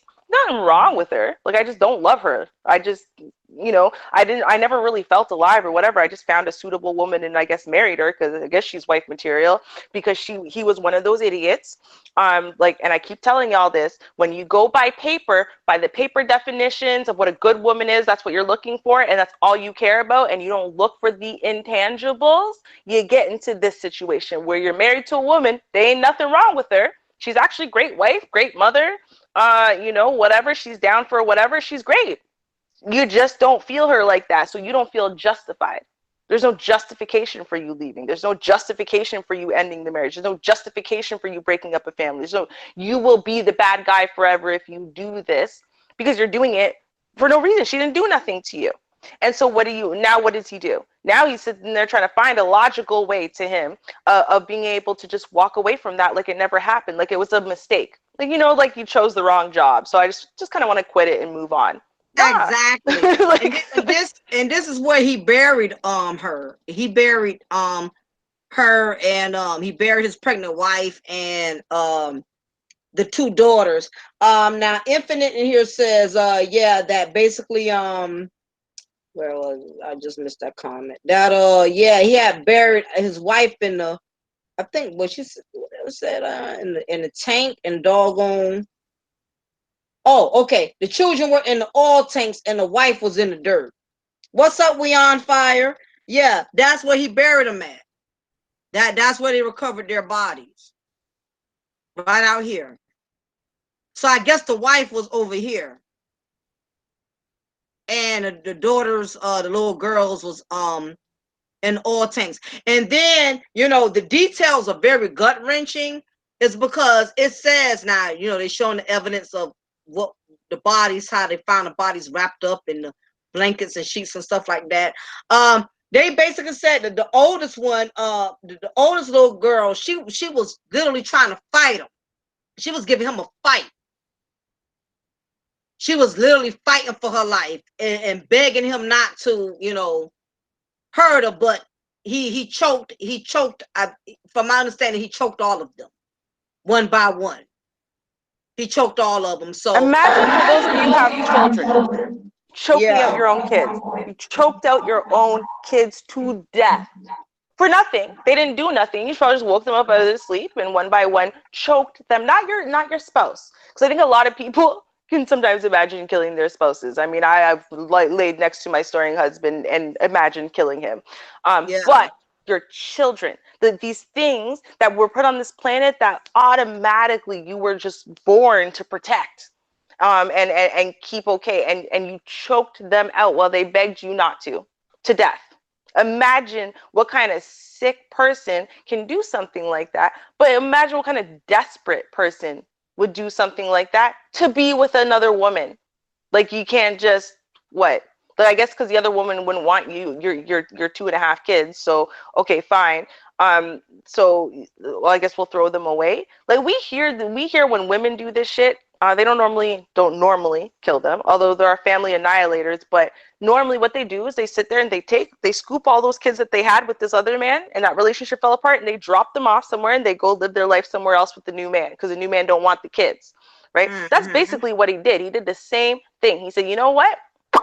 I don't want this anymore, so I'm just gonna sit there and throw it away and just move on. So why don't you He just wanted take those out. kids and drop them And off at the grandparents or something? Go take the wife and the kids and because drop them off somewhere. he didn't want to pay that child support and alimony. She had 3 kids. Do you know how much child support? And you can tell, look at the neighborhood they live in, right?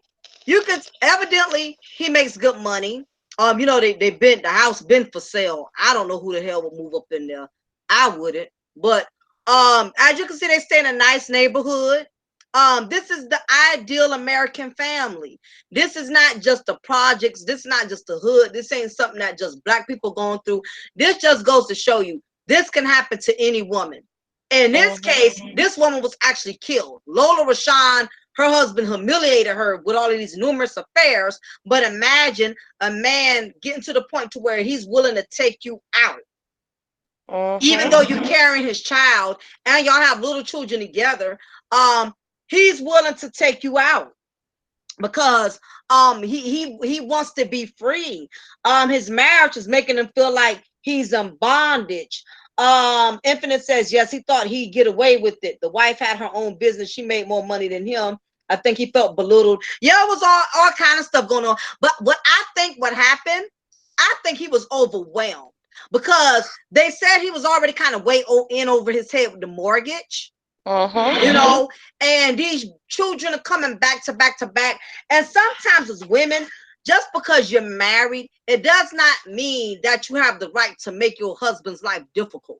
Like for instance, I could have had a child every year if I wanted to, but I wanted me and my husband to be able to enjoy just being with each other and not just having a house full of children. And sometimes what women don't understand, when we put a lot of burden on these men, they end up resenting you for it, especially if you're not working, you're not contributing, you just want to be this diva doll, you want to kick back and be an Atlanta housewife because you know, and enjoy the fruits of the labor while he's out here working, sweating to keep up this image of this lifestyle that you're trying to portray in front of your family and your friends. Behind closed doors, he's miserable. I heard he was kind of way in over his head with the finances. And she just kept having baby after baby. And I guess he realized, hey, if I want to leave her, I'ma still be way in over my head. I'm gonna have to take care of her and 3 children. Well, and you know what? That's actually an interesting point. Remember, I brought up the concept of the family annihilator, right? Now, in this case, this man had, you know, another woman he wanted to flee to. But when you look at family annihilators, most of them are men. And the reason why they annihilate the family is for exactly what you said. Normally, it's because they're in over their heads. They can't afford to feed them. They can't afford to take care of them and whatever. So, you know, you don't want to abandon them so that way they're, you know, starving to death in a ditch somewhere. And you don't want to join them as you all are starving to death in a ditch somewhere. So your psychology gets so messed up, and you think the best solution, because they're going to suffer anyway, is just to put them out of their misery. And that's what they do. And so when you are feeling financial pressure and financial strain like that, and what your wife does, rather than wait and speak to you privately now about this baby, and then y'all decide what y'all want to do about having another baby when you can't afford the 2 you already have, she put it online. She put it all online. So what's going to happen now? She's all joyous and whatever, and he's supposed to pretend he's happy about it. And then once the cameras go off, he goes, okay, and now please have an abortion because we can't afford it. Okay, we have to give it up for adoption. We can't afford it. You can't do that. So you already put this man on the spot. You took away his ability to even let you know the financial pressure that he feels and how he feels y'all aren't in a position to have another kid right now. And so you probably even told him, oh, you're on the pill, whatever, so no, it's okay right now. See, that's the problem. We need to realize that men's psyches are there to protect and provide. So if they feel like they're not providing for their family, they're already failing. You add something new and expensive onto that, they can't handle that. They can't. And like I said, then you get this kind of mindset where when it gets too hot, everyone's in too much hot water, they're all about to fry. They would rather just murder you all. That's what it comes down to. People need to stop pushing their husbands and their men beyond their means. If he cannot afford it right now, stop pushing it. Stop. I totally agree. And as a wife, or as a companion, even if you're not married, you're in a relationship, you have to pay attention to the language of your significant other. My husband knows when I'm way in over my head without me saying a word. He can just tell when I'm really down, and vice versa. And you have to be sensitive to each other's needs. And I think as women, we expect a whole lot out of these men. We expect them to be supermen. We want them to have on their capes all the time. And the truth of the matter is, they want to be nurtured sometimes too. They want to be babied and cuddled sometimes too. It ain't always about sex. Just sometimes they need a woman that's going to listen to them and comfort them and say, I'm here for you. It's gonna be all right. Yep. Yeah. It's just as simple as that. And I think a lot of us have gotten away from that. You got women who know how to sex a man, but they don't know how to nurture him. Right. And they wondering why, well, I do this in the bedroom. I don't understand why he's not acting like he's not into me. I'm doing this and I please him sexually, but that's the problem, sis. You're just fulfilling his sexual needs. After a while, that may be great, but after a while, he's going to need something more edifying. And that's why these side chicks, they cannot understand why the husbands won't leave their wives or whatever. Yeah, you're giving him a good time sexually, but he knows at the end of the day, you're not going to be able to stimulate him intellectually or mentally. Right. And a lot of them don't understand that. Yeah. You know what's interesting, actually, and I've heard a few, and I can't remember which documentaries where they're talking about people who are basically sex workers of some sort, right? Like escorts and stuff. And you got a lot of those women, and actually I've spoken to one personally, I know one personally, and what she says is she actually had regular clients that she didn't have sex with. That's not what she was there for. She was there for some of them to be the friend. And just, to actually hear you and understand you and believe in you and not criticize you so you could bear all. And so that way he could show her the weakness. And then that way he didn't have to go home and feel weak talking to his wife. Or sometimes she would be the one who would give him tough love because his wife was just such a yes woman that, what he really needed was someone to sit there and tell him, no, you need to get off your ass with this shit. No, you do better than this. And so it's interesting how many facets we need to realize that men are a lot more complicated than, they want the pee and that's about it. They're a lot more complicated than we give them credit for, and they need a lot more than sex and a hot meal every day. They do. And what we need to realize is when all is good, all is comfortable, maybe not. But you know what? Shit hits the fan. Things get hard. And at that point, that's what you are supposed to be there for. You see all those pictures, those gorgeous pictures we see of a black man and he's falling and there's like a black woman and everything. Yeah. Right. You think about and we make statues of these things and whatever. And it's like a black man is on top of a black woman almost as she's holding him up. What we need to realize is we need to be a support system too. And you can't be a support system if all you're doing is going, well, I want this and I don't understand why we can't buy that right now, or running up the credit card and then be like, well, I figure you can make extra workout and, do a couple extra hours every day. Not understanding that he's pulling over 40 hours extra overtime a month, trying to keep y'all, your heads above water. You need to start realizing that if you're putting him down, you're going to call him weak when you're mad at him. So you're emasculating him in fights and whatever. He can't come to you. So what is he supposed to do? He's supposed to go to his friends? Where do men go when they need emotional support? They go to women. They don't go to men for emotional support. And you're supposed to be that woman. You're supposed to be that one who he comes to and he knows he can trust no matter what, not to look down on him, not to criticize him, not to judge him, but to listen and to hear and to understand and to respect. And you can see that man didn't have that. You can see he didn't have it with her. They didn't get deep like that. No, but because what happens with some of us as women, we become more concerned with our image than our marriage. our relationship. We're too busy trying to impress our friends, Mm-hmm. our family. We're more concerned about how people perceive us. Mm-hmm. We try to keep up with the Joneses and go on expensive trips, knowing you and your husband is way in over his head with the bills. You Right. up here wanting to go on these expensive cruises and trips because you want to prove to your girlfriends, the people that's not even that irrelevant. Yeah, we got it like that too. And because the thing about it is, men don't express their feelings, so you have to take attention to their body language. Sometimes his pride ain't gonna say my feelings hurt. Very rarely is a man gonna say that. He's not going to say my feelings hurt. He's not going to say I feel less than a man. You have to look at the body language of men, because men don't express themselves a lot verbally. So you have to catch those quiet moments when you see your husband or your man zoning out and he's too damn quiet. He's not saying anything. He's distant. His normal routine when he comes home, he'll sit down on the sofa. He'll come in and give you a hug and ask you where his plate of food is. He'll take a hot bath. Every man has their routine. They got their little man cave. But when you see him totally zoning out, he's not really in the zone with you. He's not conversating with you. He's always distancing himself.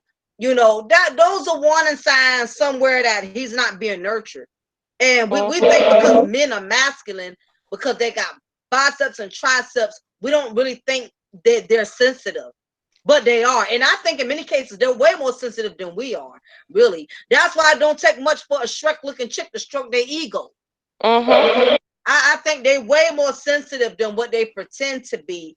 They'll put on this masculine demeanor like nothing bothers them and stuff like that. But I think the majority of them are very, very sensitive. And you as a woman, you can't be oblivious.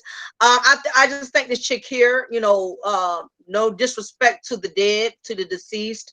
But based on all the videos I've seen her do, it was all about her. She was always in the camera more than him. He was kind of in the background, kind of, I remember in this video, he actually complimented her. He said, I love your hat. And did you know she looked back in the camera and she kept talking? She didn't even say thank you. Yeah, I'm telling you, y'all, if y'all get bored tonight, this your homework assignment. I want y'all to look into this Chris Watts situation. Y'all gonna be like, OMG. Yeah, it's real out there. It's a lot of women that it's a lot of men that are married and they're miserable. They won't out. They want to get away from these wives. They're tired of it because the wives are only seeing them as providers. She's supposed to only pay the rent and the bills. He's supposed to, that's the only purpose. Some men, believe it or not, some husbands are getting used.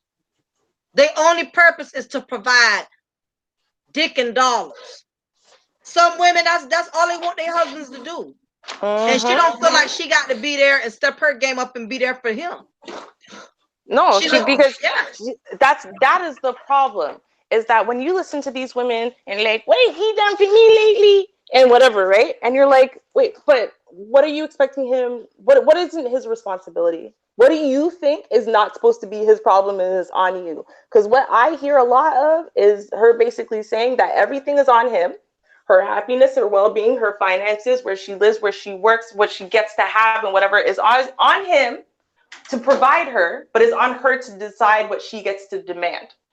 And that's it. So he never gets to, actually lead the way he's supposed to, because you're going to sit there and be like, I want a man who can lead me. I want a man. Okay, fine. So you want a leader. That's cool. Then you get into the relationship and you tell him everything you want, everything he has to give you, everything he has to do, everything he has to this.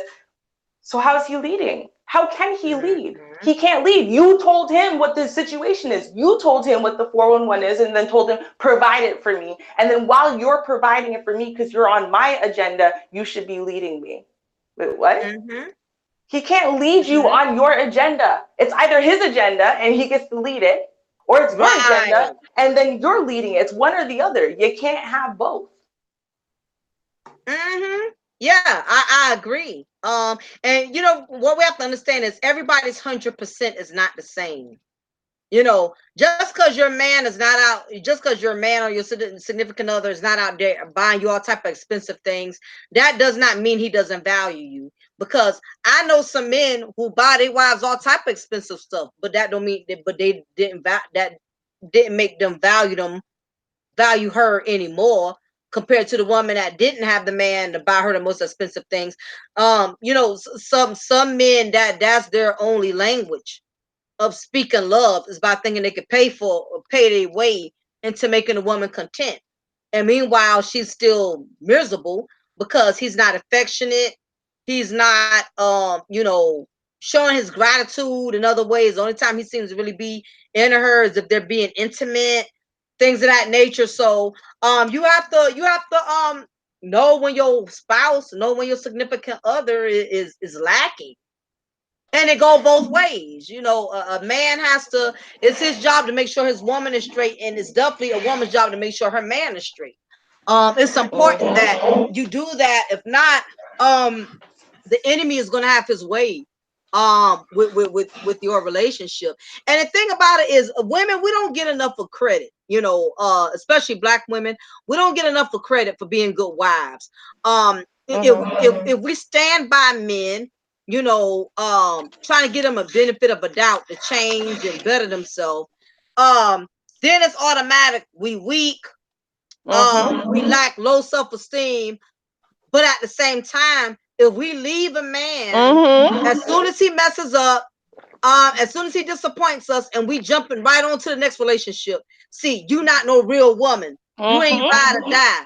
You not down by law. So it's like, you know, You damn if can't you win. do, damn if you don't, you Yeah, know. you can't win as a woman when it comes to, and this is, and I understand, here's the problem, is what you got is a whole bunch of different perspectives and they mush them all together. So everything is a catch 22. If you stay with some guy who's on some bullshit, you're weak and you're this and you're that and whatever. But if you leave a man who's on some bullshit, well then see, you ain't ride or die. You ain't a real woman. You ain't a real G. You don't value the. Okay, so then what's she supposed to do?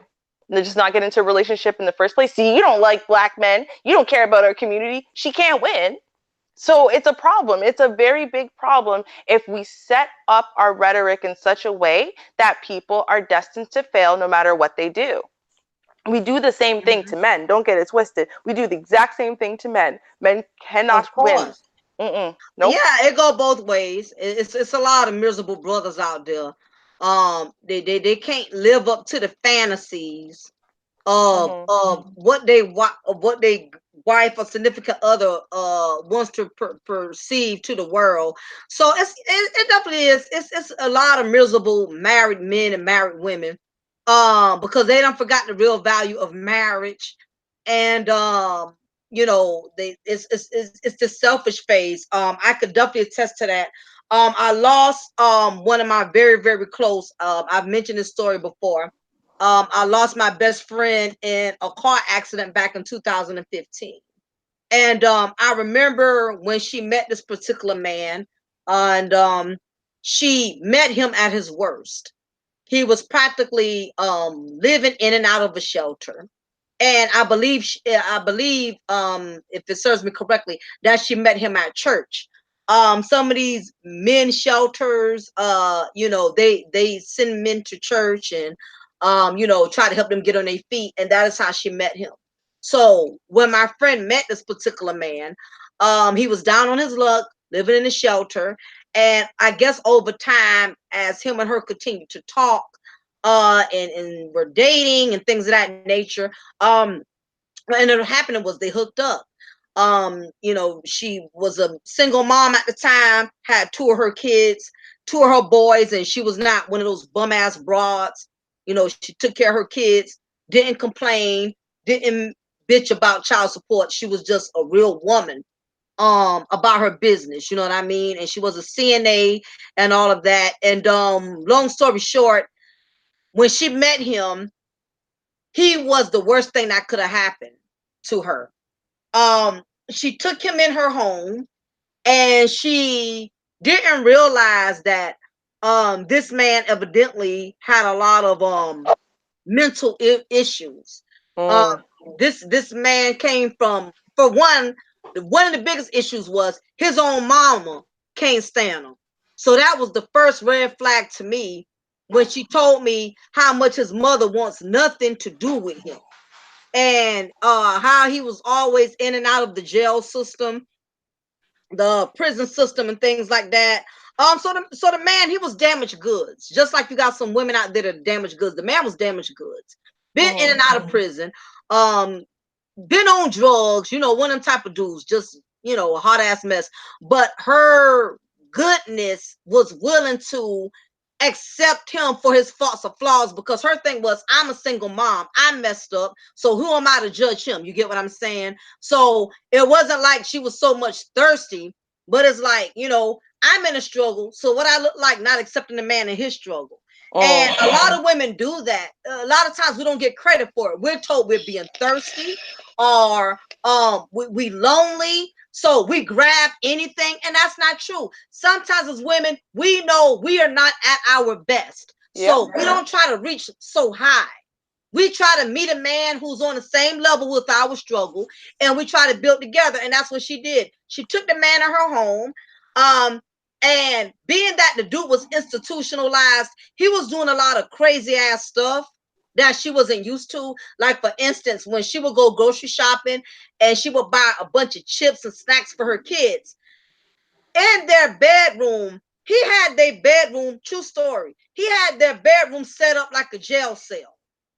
Meaning that, like, for instance, like, so Ruby, I'm sure you're married. So, you and your husband share the same bedroom. I know 9 times out of 10, you and his stuff is mixed up on the same dresser, right? Your cologne, his cologne, your perfume, like me and my husband. My room is a hot ass mess. It looks like a tornado done hit it. His stuff, his man colognes and toiletries is mixed up with my damn Victoria's Secret and Bath and Body Works. Is just a hot ass mess in there. This is how his room was. Let me tell you how institutionalized he was. If you went into her bedroom, because I went in her bedroom when I would go to her house and stuff, his stuff was on one side of that bedroom. All of his colognes, his little music gadgets, like his iPod and stuff like that, was on one side of the room, and all her stuff was on one side of the room. That's how you could tell this dude was institutionalized. Okay. The what really broke the straw on the camel's back, when we knew this dude was kind of off, she was moving her bedroom around.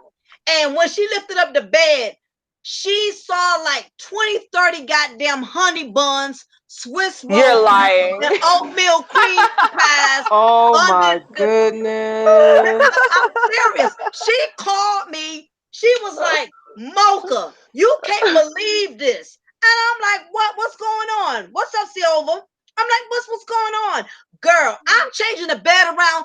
This nigga, no wonder I can't find none of my kids ho-hos and Fritos and oatmeal cream pie. This dude, he been in jail. He been in prison for so long, y'all. He had this prison. Raw L talk about building nigga struggle. He's so retarded. Raw L always got jokes. He talk about, she lifted up the bed and all the honey buns, all the Debbie snacks. He been in prison for so long, he would take the snacks and hide them from the kids, thinking the kids was gonna eat up every damn thing. That's how bad it was. You know what I'm saying? So that was just a few things just to let y'all know how off this man was.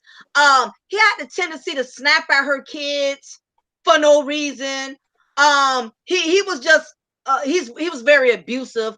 I don't think he was so much abusive physically, because she would never allow that.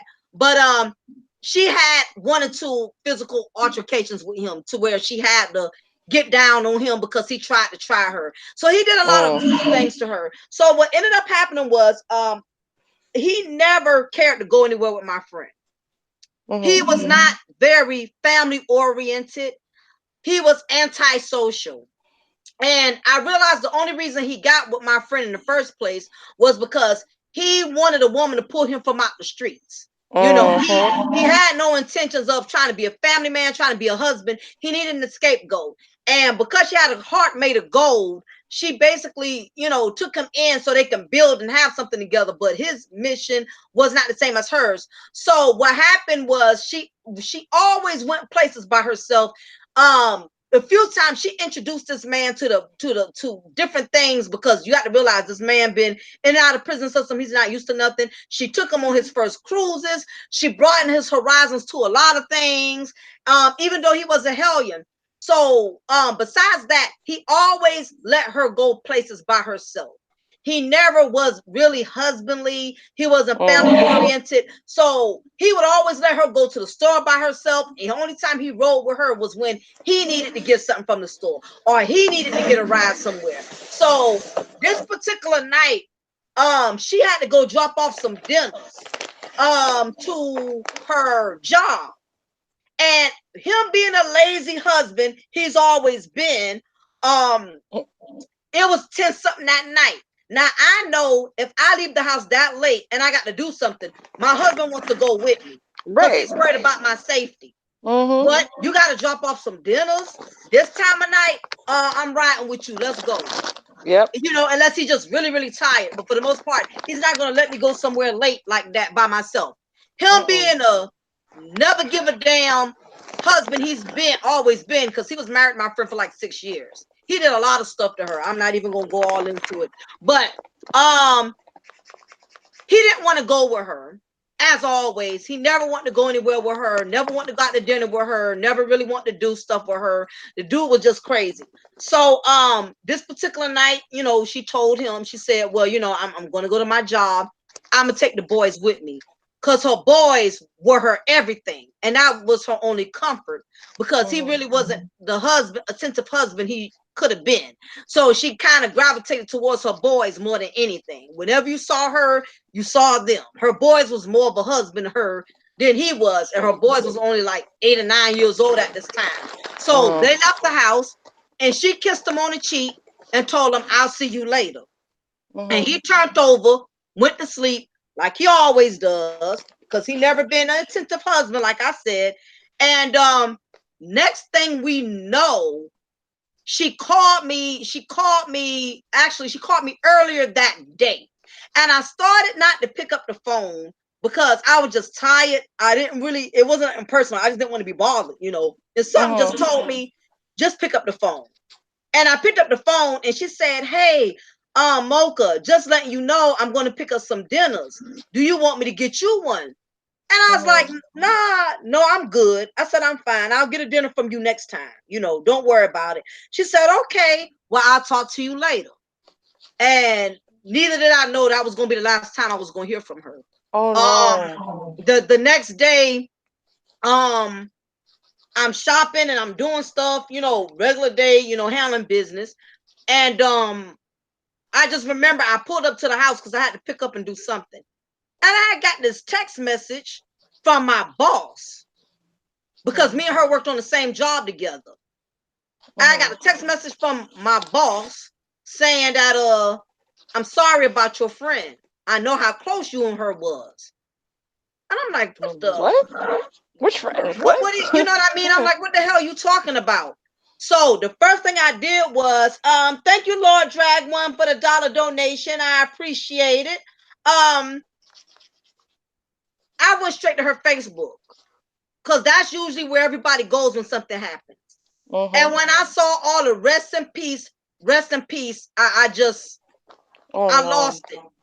You know, because I felt like it was like a dream or whatever. So anyway, so what happened was,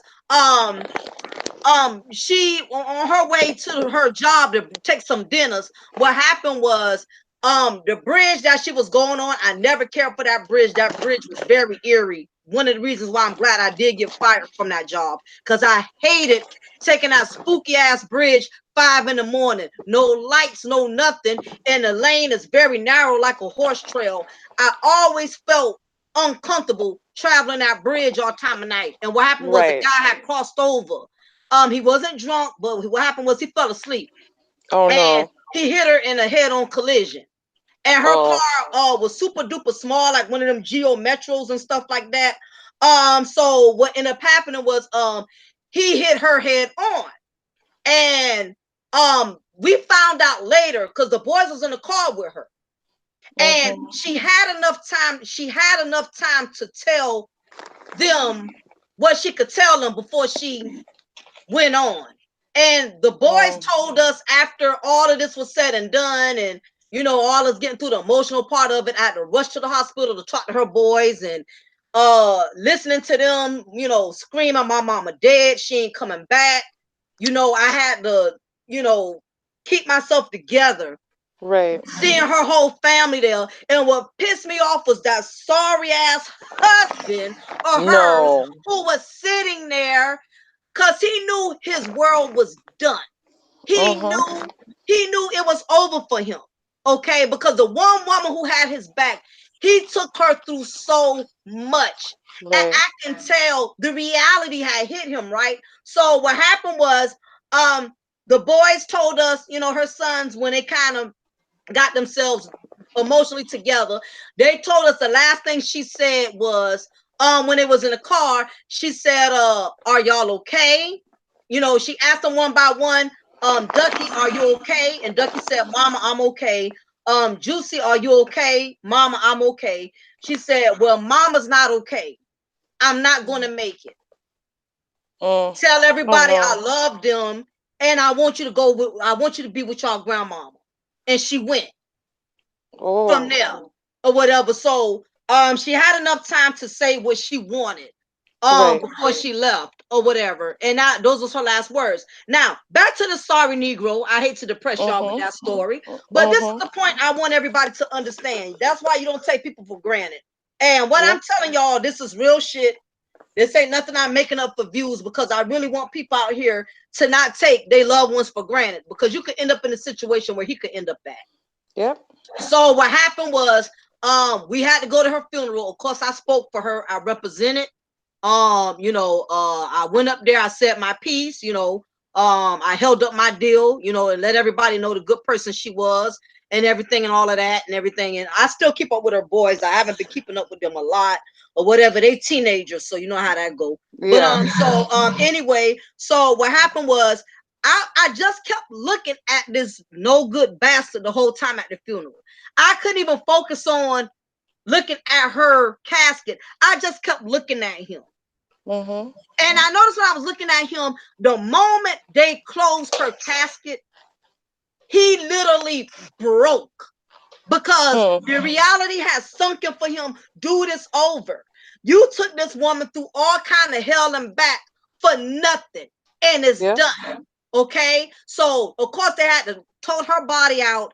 I didn't want to go to her burial. I didn't go to that part. I didn't want to see her get put in the ground or whatever. So that part I skipped out on. I still have not gone to her grave to this date, and it's been 5 years, going on 4 years. And I don't think I'm gonna ever go, to be honest. So anyway, she when all of that happened, the whole family had to decide what they was gonna do with her house. I mean, with her apartment, because she was staying in her mom's garage apartment.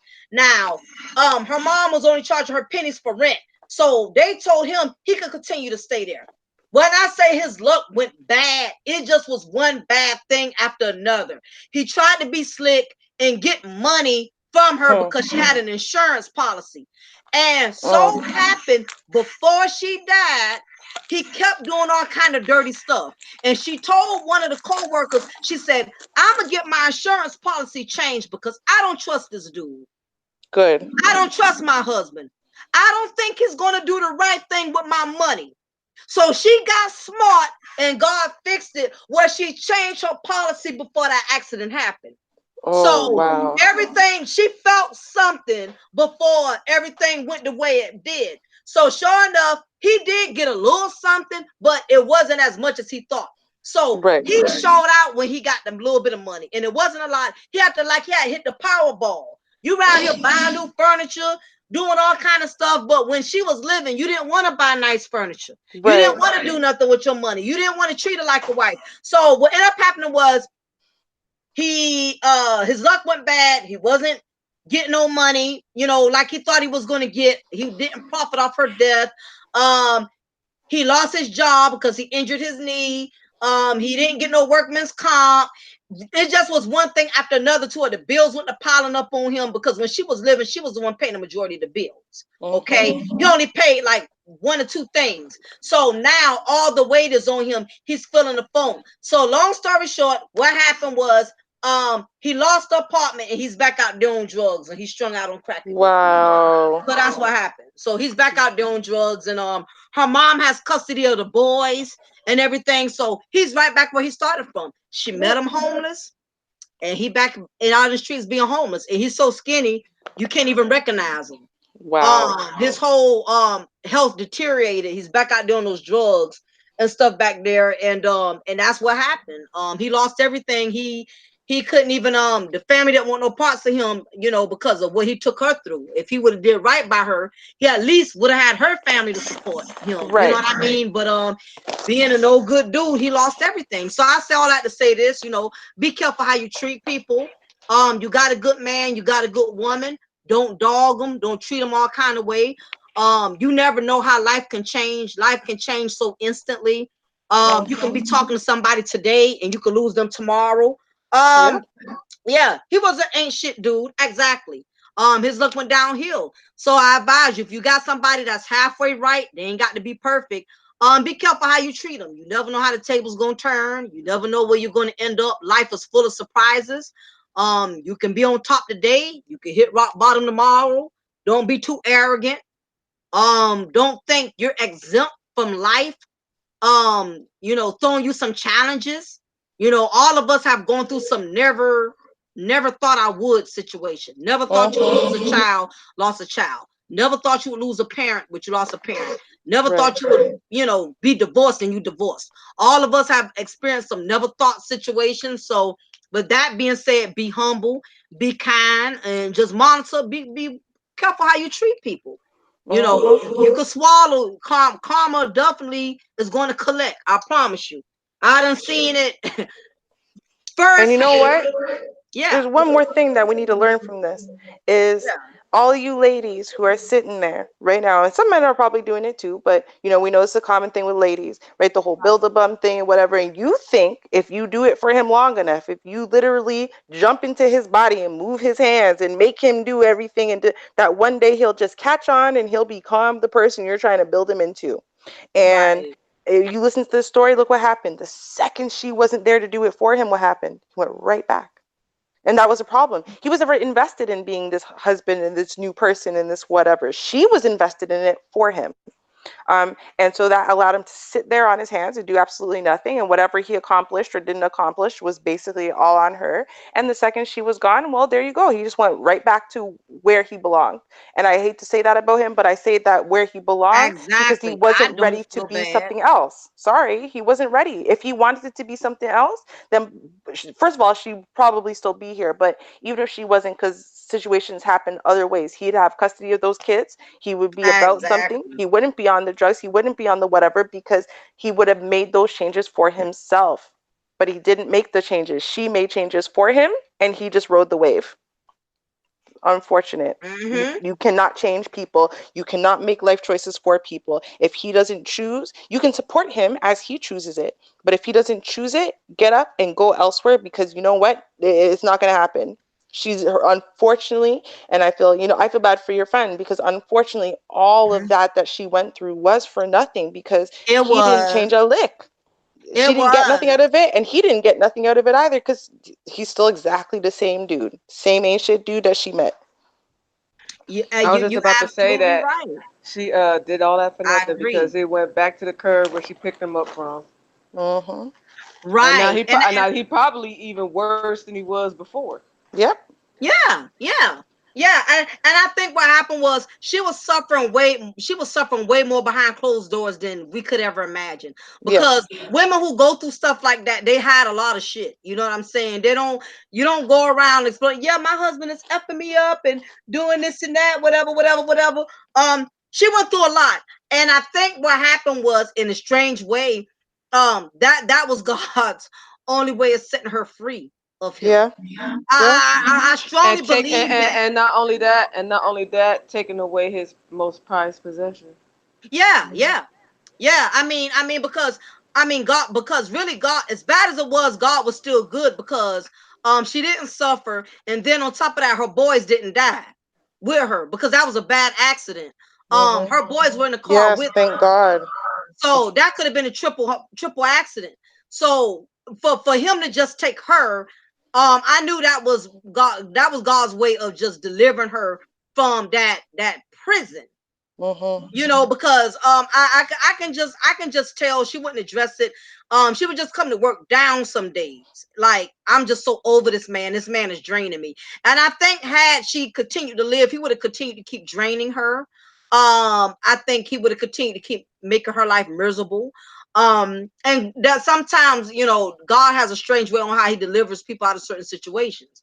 And one thing I Yeah, could say is, that story sounds so similar. That story is kind of like You're my borging, mom's honey. story.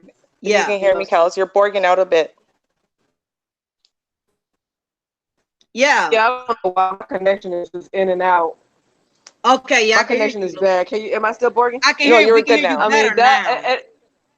okay, that's like the same. That's like a similar situation that happened to my mom. I mean, the accident is different, but that was the same similar situation my mom went through. She had a husband, Mm, built a bum, took care of him for mhm, 14 years. Um, After my aunt passed away, he treated her like dirt. You know what I'm saying? She mm, was very unhappy. She was sad, depressed. You know what I'm saying? I kept trying to beg her to like not leave him, but show him some tough love. You know what I'm saying? Show him, make him, show him that he needs you. You know, show him some kind of tough love. You know what I'm saying? But she just stuck around. She kept enduring a lot of stuff, and then next thing you know, she was gone. And mm, he got a little something. He got a little something out of it. mm. Because she left her, left some money for him. Then I don't know what happened. He was like a homeboy. He was buying new stuff, new clothes, new jewelry, all kind of stuff. You know what I Showing mean? out with that insurance money, huh? Yep. Next thing you know, my brother. Next thing you know, I don't know what happened, what he did with all the money. But next thing you know, my brother called me and said that he seen him panhandling outside the store and all his stuff Oh in the Wow. car. goodness. Yep. Karma ain't no joke. Yeah, this happens a lot, Kels. It happens more than people realize. Somebody could be in a marriage relationship for years and be treated like straight dirt, you know. And as soon as they pass away, and here comes the insurance money, they living it up, you know. He did way more, and it was so sad because when it came to my friend's funeral, do you not? This dude didn't want to do nothing. He didn't want to pick out her dress. He didn't want to pick out her shoes. He didn't want to pick out nothing. Her whole family had to do it. Show you how worthless he is, because he wasn't taking lead in being a man to begin with. He doesn't know how to make decisions and choices about nothing. Even if he wanted to secretly deep down inside, he doesn't know how to be a man. He was sitting there being a grown ass child, pretending he was a man, stomping around like he was a man, making noise and fuss. But at the end of the day, he was a little boy living inside that house. He was a Yeah. liability. He was institutionalized. When he hid them snacks under the bed, I still can't get past that. You know, that was funny. That was like, honestly, the story like that made me burst out. Like, you're lying. This grown ass man was hoarding That is so honey buns and crazy. shit. Like, I mean, it's just you just never know what people are going through behind closed doors. That's why with this Layla Rashawn situation, I want to, I can't really judge her, for why she's endured all of what she has endured. People on the outside are going to always have opinions. Shoulda, coulda, woulda, but it's one of them things you never really know what the hell you're going to do unless you have to cross that bridge. We no, can that's sit up here true. all day. Oh, I'll never be this. I'll never be that. I'll never be that dumb. I'll never. Oh, she's stupid. She's slow. People got their reasons, and we don't have to agree with the reasons for why people do what they do. But the only thing I can say is I pray for her. I hope God gives her the strength to be able to find it in herself to make what decision is best for her, because marriage is very sacred. That's not something you just get in and you walk No. out of. It's not that simple, especially when you give somebody all of your life. It's hard to just get a person out of your system that you love so dearly. Yeah, and but that's why you I know, said, listen, You first right things about that. first, you go get some counseling so you can go back and that's why I know exactly where she is psychologically. She's yeah, in that place where she's given up. She has no self-worth or self-respect or self-love or self anything. She's literally herself is irrelevant. She's literally brushed that aside yeah, and she's not even considering it. And that's why I said, I'm like, nah, if she went got herself some counseling, that she would find that self-worth and self-respect and self-love. And I think if she found that, she'd recognize that only one of them are upholding their marriage vows. And nowhere in that Bible or anywhere else does it say, you know what, you have to honor your marriage vows. And if the other person breaks all of those vows, well, you still got to honor your side. If someone breaks a contract, any other legally binding contract, if they break the contract, you're not a bad person for saying, you know what, I don't want to be in business with this person anymore. You're not a bad person. You're not at fault. You're not right. making the wrong decision. They broke the contract, not you. They broke it again and again and again. And you showed charity and compassion and love by forgiving him again and again and again. But you got to get to the place where enough is enough. Mm, He's showing you he's never going to change. And if he changes, it won't be for you. And I know that's a hard thing for women to take in, is even if he changes, it won't be for you. So what you need to do is you need to back the hell out of that. And maybe he will be a great man one day. And some other woman is going to get the great man and the great husband he could be. But I can tell you that if y'all stay together, it's not going to happen for you because you've already established and taught him how to treat you, and he's already established where he puts you in his mind, and where he puts you in his mind is not as his loved, cherished wife that he can't live without. That's not where you are in his mind or in his heart, and you can't be there anymore. absolutely. And Also, and I want to say, oh can I say one thing real quickly? yeah, I go think ahead. men, I think men need to be careful with how they treat the women that have been down with them for years because, like on Yep. Diary of a Mad Black Woman, you never know when she have to take care of you. Yeah, yep. That happens. Yes. That happens a lot. They think that's only in Tyler Perry movies. You never know how life is gonna play out. Big ups to Turf. For the $3 donation. Appreciate you for investing in the Mocha Ministry, putting some ties and offering in the collection plate. Appreciate that. Yeah, but yeah, you have to be you really do. You have to be very mindful because you don't know how the tables can turn. You don't know what situation you're gonna end up in. You could be the spouse that ends up sick and in the hospital, and you've been dragging your wife or dragging your husband, your significant other through the mud. Now you down on your luck. Now you got to depend on this person who you done dogged and who you done dragged. I mean, you just don't know. You don't know how the table's gonna turn. I done seen it 1,000 times. That's why I try to be mindful with how I treat people because you just never know. So true. Absolutely. But yeah, we definitely had a wonderful discussion. You Mm-hmm. talked about these panel parasites, Mm-hmm. these females that are abusing these panels, they're going into these men's spaces. These men are confiding into the wrong women as content creators.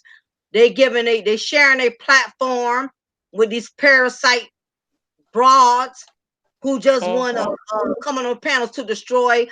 Any final words y'all would like to give on these panel parasite broads before we get ready to wrap things up? Listen, we're so quick to cancel every damn thing that does the littlest slight to us, and we know that's true. We will cancel every damn thing, even if it doesn't happen to us, or what we'll cancel things quick. Why can't we cancel the parasites? Cancel the shock thoughts. Cancel the thought bots. Please do it. Because at the end of the day, what is going to keep happening is they're going to keep sitting here and they're going to keep destroying platform after platform and group after group. And you know what they do? Here's the best. This is the worst part about them is eventually you're going to figure them out. Eventually you're going to kick them out. But what you don't realize is they already put a battery in your back. They already did it. So now what's going to happen is even once they're gone and you've already eliminated them, they've already messed up your psyche. They've already messed up your mentality. They've already messed up your MO. And you're going to go forward and you're going to keep destroying in the littlest ways. And it's going to keep building and building and building because they put that battery in your back the second you let them in. And they're good. They plant it somewhere. You can't find it and you don't realize it's there. They are dangerous. So what you need to do is you need to recognize them. And when you recognize them from afar on someone else's channel, they wander into your channel, block, and be done. Yep, I agree. Anything else you wanted to add to that, Kels, about these panel parasite broads that are panel prostituting, going from panel to panel, shaking up drama over here, stirring up drama over there, just creating chaos? I just say stop it dead in its tracks because you don't want to lose your real good supporters over that. You know what I'm saying? People that have been supporting you, that's down with you, that love your content, you know what I'm saying, that will share it on their community tab. Just kind of nip it in the bud right at the start because you can lose some real good followers and supporters over that. And I don't think you want that. If that means anything to you. Yes, don't let quantity overrule quality. And that's the problem with a lot of content creators. They're too busy looking at the numbers. You willing to lose 300 solid people over 3,000 unsolid people, all because you're focusing on numbers. You're focusing on who's validating you and stroking your ego and making you feel relevant. What a lot of us have to realize as content creators is that people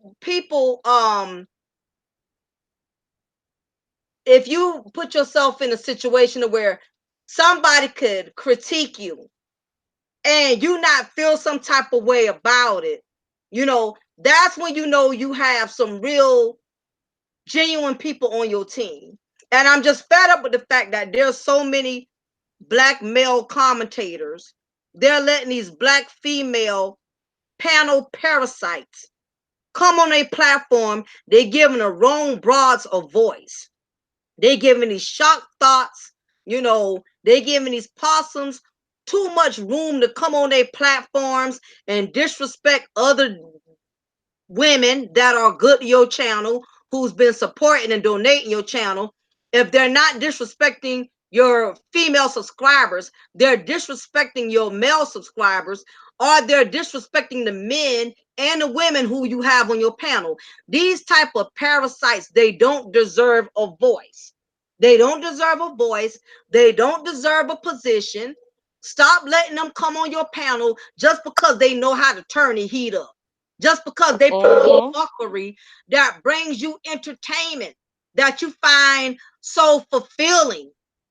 My thing is, if people really rock with you, they're going to rock with you whether you're promoting fuckery or not. If people are only rocking with you when you promote fuckery, that just shows you where their loyalty lies. And I'm just fed up. And can I point out the obvious? I'm going to point out the obvious here is a lot of these channels, again, they're desperate for those clicks and those views and those subscribers, right? Well, okay, I don't know of another channel that is so determined to avoid any of the mess and the drama and the fuck shit and all the tomfoolery other than your channel. You have 3,000 subscribers. So you are proving right there that you don't need all of that drama and all that fuck shit and all that bullshit and all of that. You don't need any of that. You don't need to cater to and entertain any of that to get quality subscribers. And that's the thing, quality subscribers. People aren't clicking on your channel and subscribing because it's a mess and now they're just going to wait till the next time it's a mess. Otherwise you get one view. No. You have quality subscribers who are really following you, who are really down for you, who are really supporting your channel and really liking and really viewing and really sharing and whatever. I bet you your stats, because a lot of these channels don't have as many subscribers as you. A lot of these channels do not get as many views as you on videos unless they do all that drama foolishness. And it takes the drama for them to get as much views as you just regularly get on an everyday basis. So that should go and show you don't need to be some drama drama shock bot radio nation. You don't have to be that. You don't have to be about that, because there's a lot of quality people out there. And what you want is the quality people, because those are the ones who are really going to be a subscriber base. And those are the ones where you're going to build your channel to 100,000 subs that are really down for you. And this really will be a business for you. Shock and drama ain't going to do it for you. Yeah, and another issue I'm going to add to that is these women need to know how to stay in their lane when it comes to these men spaces. Y'all going in these men spaces, yes, and y'all doing too much. Yes. Y'all overly dominating these men on their platforms, on their channel. That is straight uncalled for. You need to learn how to stay in your lane as a woman. You let a man be a man and you just be a woman. That don't mean be a slave. That don't mean, be mistreated. But a lot of y'all come on these dudes panels and y'all try to overly masculate these men. You trying to out talk the men. You cursing at the men. First of all, these man panels, it's like a barbershop or a pool hall. That's their space. Unless they allow you to come on there, and if they do, you treat them with respect. Yes. You don't come on there acting like you one of the dudes and throwing the N-word around and calling men punks and that you way out of pocket. And for any man that allows this to happen on this panel, I have zero respect for you if you allow this to go on a regular.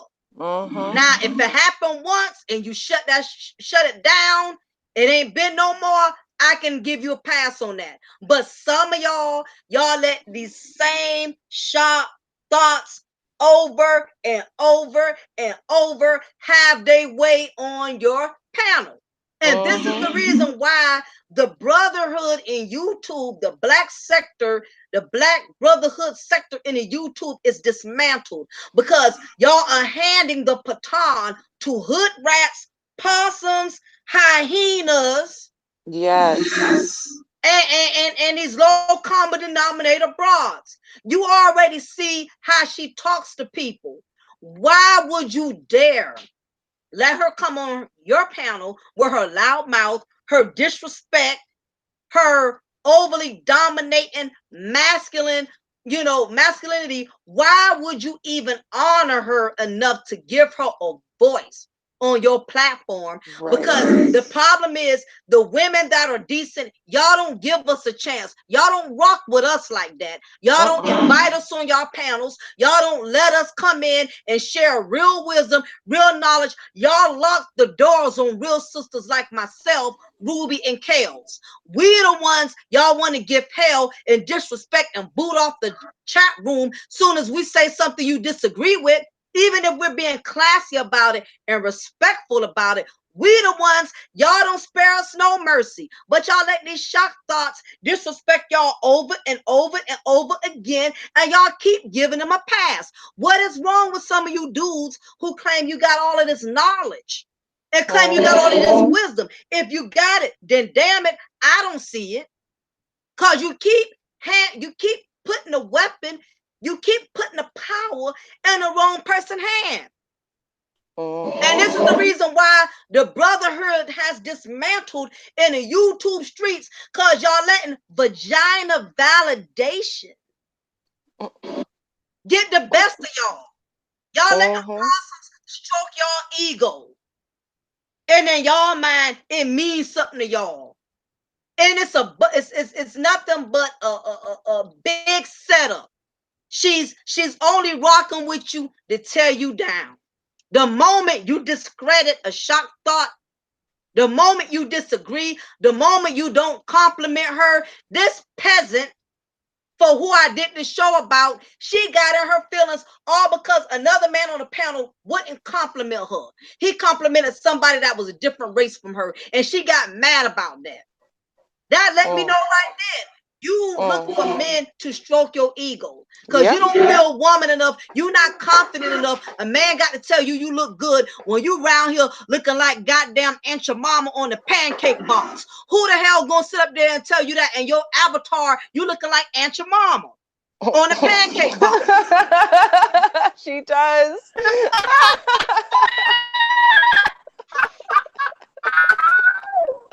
You killing it right now, Sid. Go have several seats in the lame chick section. That's what you do. I'm getting real tired of you dudes bringing these shock thoughts on y'all panels now. I's getting tired. Like them slavers used to say, I's getting tired now. I's getting tired.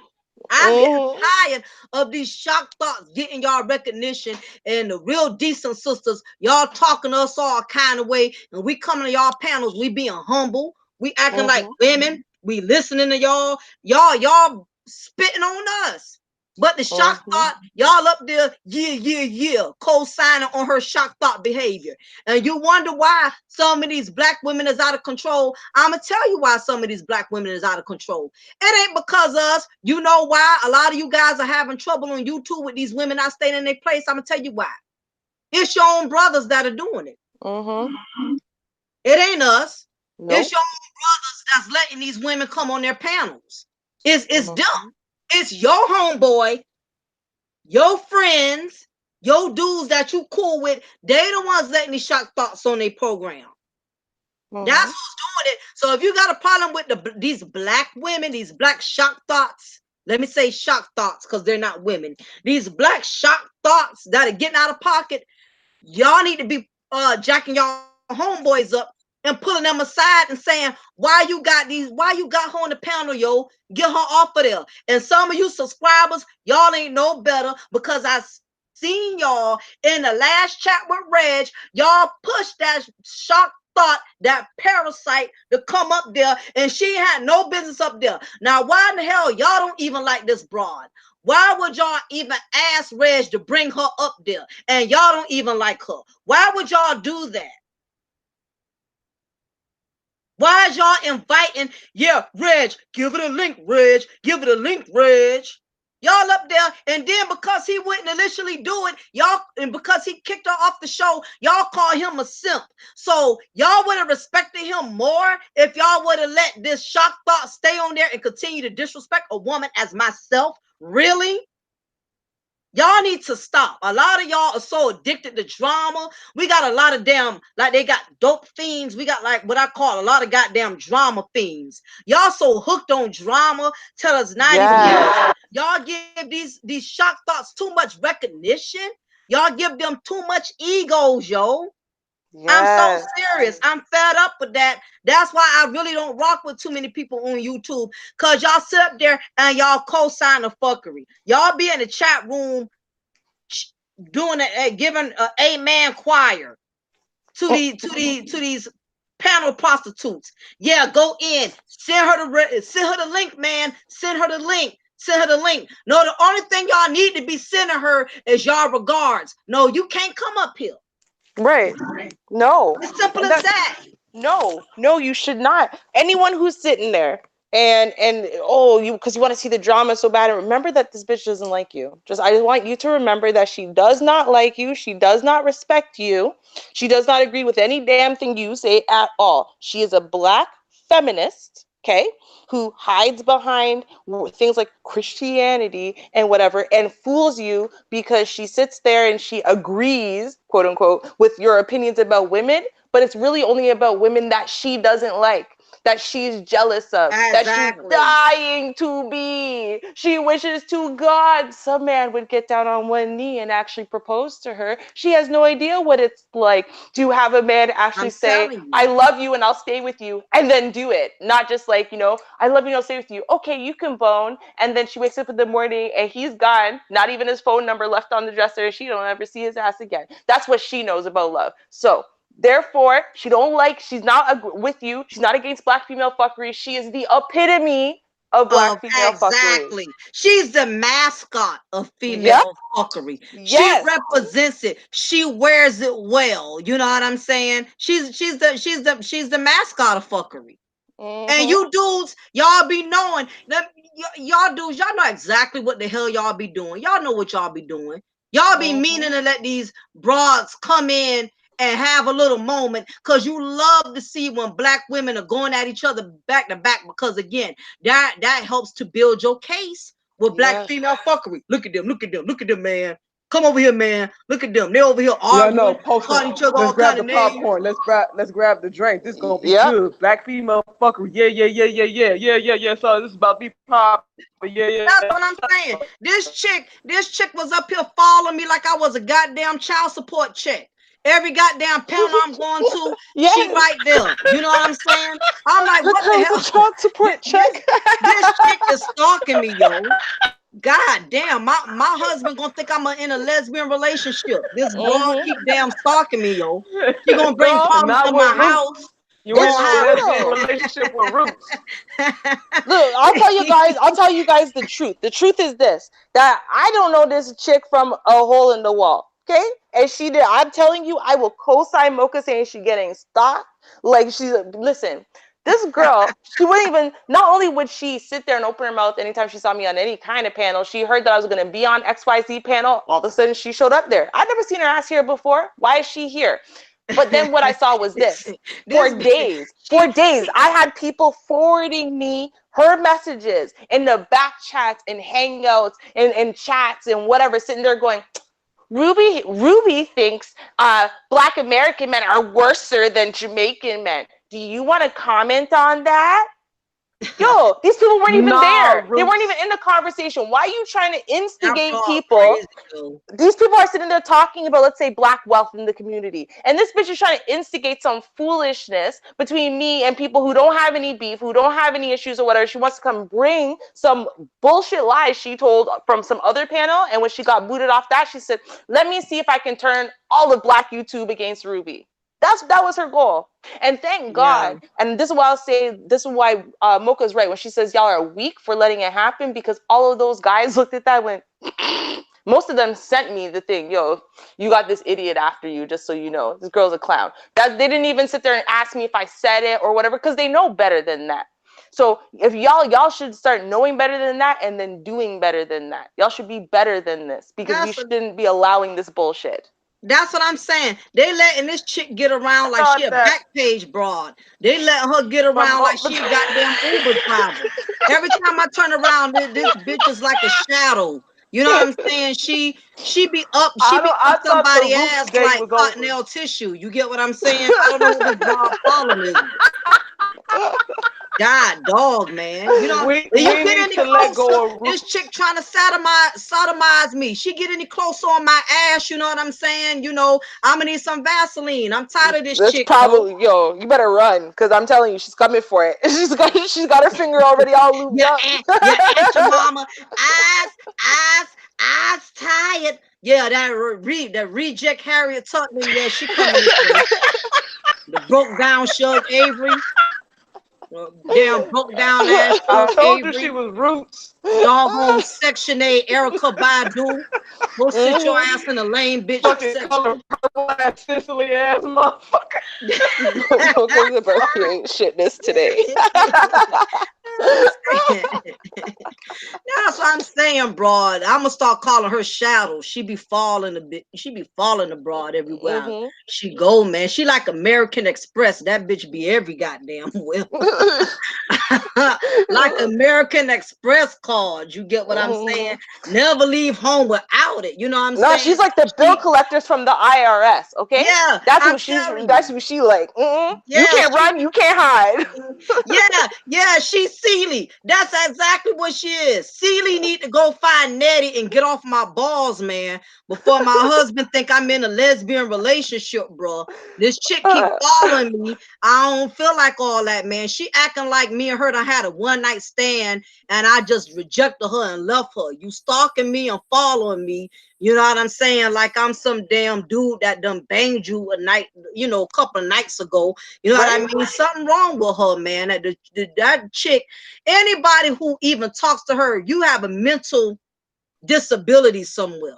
Because there's Mhm. no way anybody in their right mind will sit up here and listen to anything this chick has to say. She's up No. here making rumors and lying. And see, the thing is, because she don't know a person, And she strikes me as the type of person, when she don't know nothing about you, she'll make up stuff because she's automatically feeling defeated.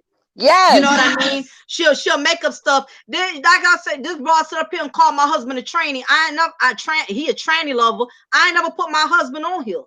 So Right. you don't even know who my husband is to be calling him a tranny lover. Now I'm gonna tell you who the tranny is. You a damn tranny because you act more masculine than half of these damn dudes on the panel. I believe she got an Adam's apple Yo, you know what though, underneath there Mocha? somewhere. Remember when I said, I'm like, yo, no, she's just telling us her experience, because what did she say after she said that about your husband? You know what she said Yeah. right after that? She said, there are competition now, sis. Now, why would you think that a tranny is your competition unless you've been in this situation where your man was out there banging Bingo. trannies? Just saying. Okay. Hello. Hello. Ain't it? I think she stuck her foot in her own shit. Oh, say that again, What honey? you Bruce. say? I said she stuck her foot in her own shit. You're boring still. I want to know what you said though, because I know it's good. This is this Yeah. part that's bothering me. Yeah, I you know was she said breaking some up a good little shit. bit. You're I'm breaking up sorry, a my little bit. connection is bad.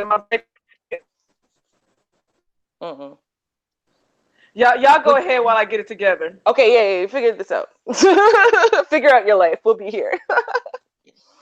but you know, like I said, I'm over Suge Avery. I'm over Suge Avery. Aunt your mama. I can't do this broad no more.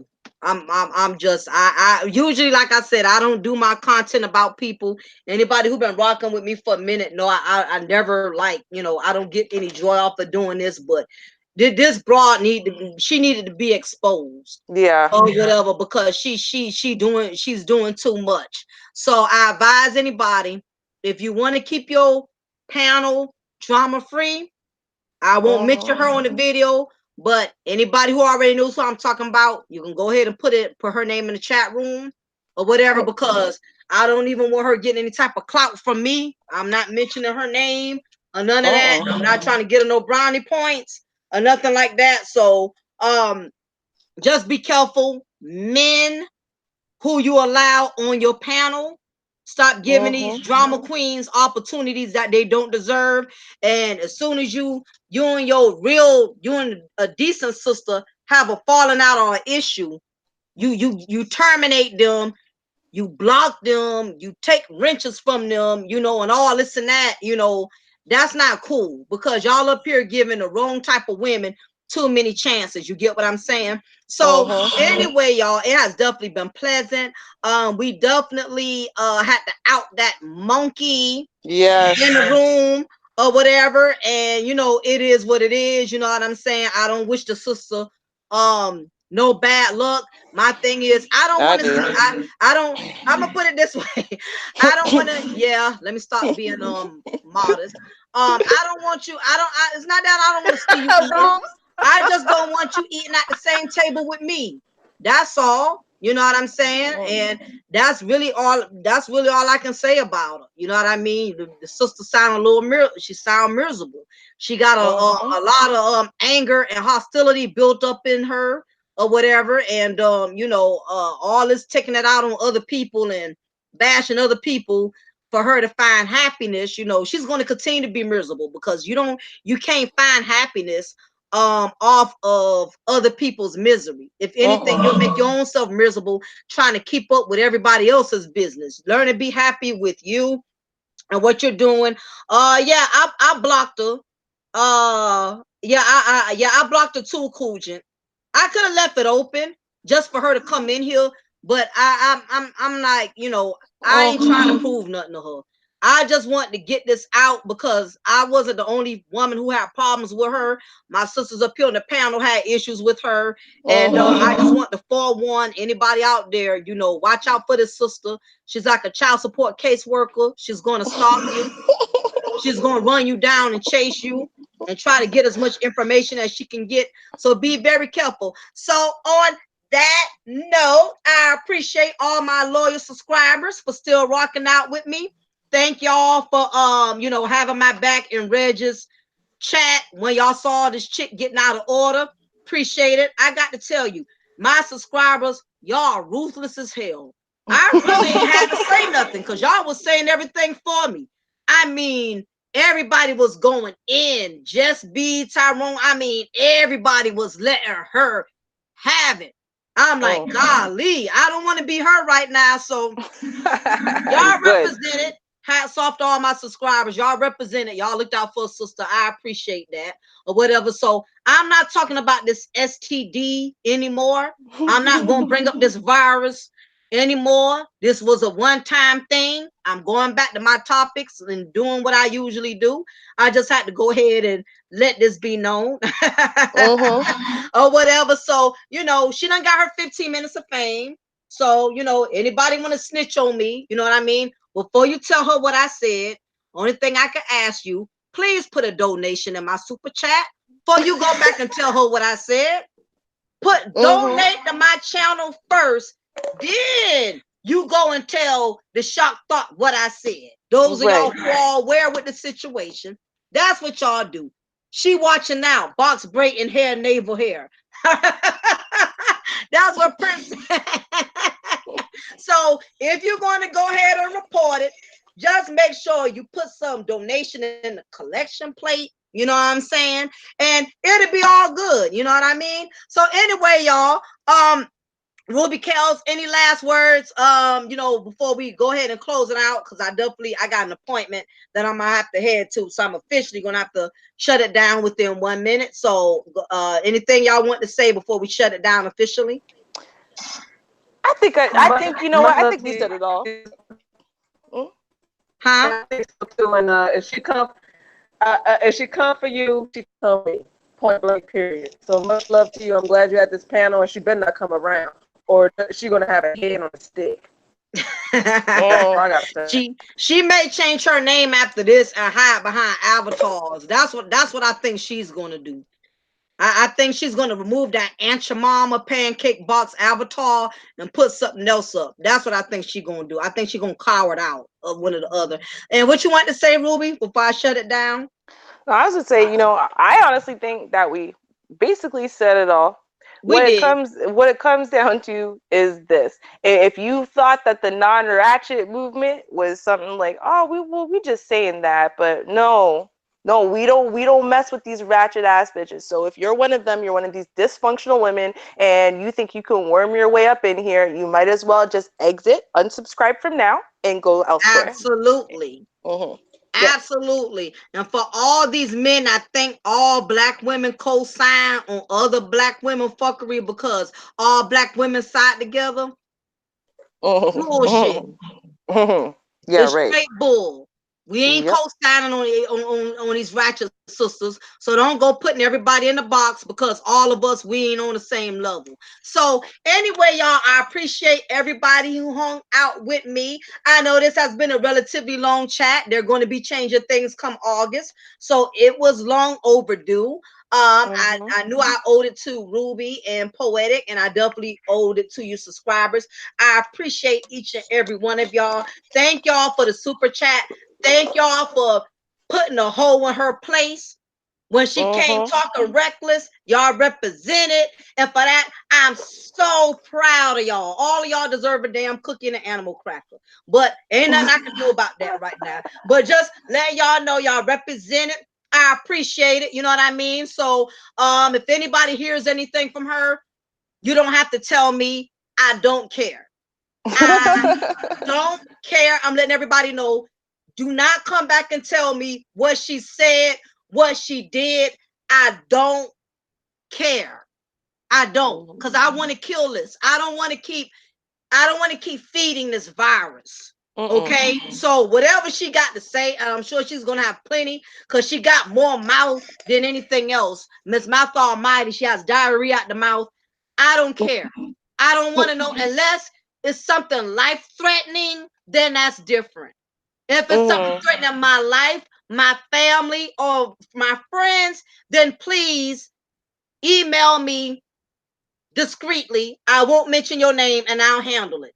Other than that, I don't give a damn nothing about her talking about my husband was with a tranny last night and all of this other stuff or whatever. I don't care about none of that stuff. You get what I'm saying? So we're going to kill that demon What they call them? What, gremlins? When you throw water on the gremlins, it'll like multiply. Yes.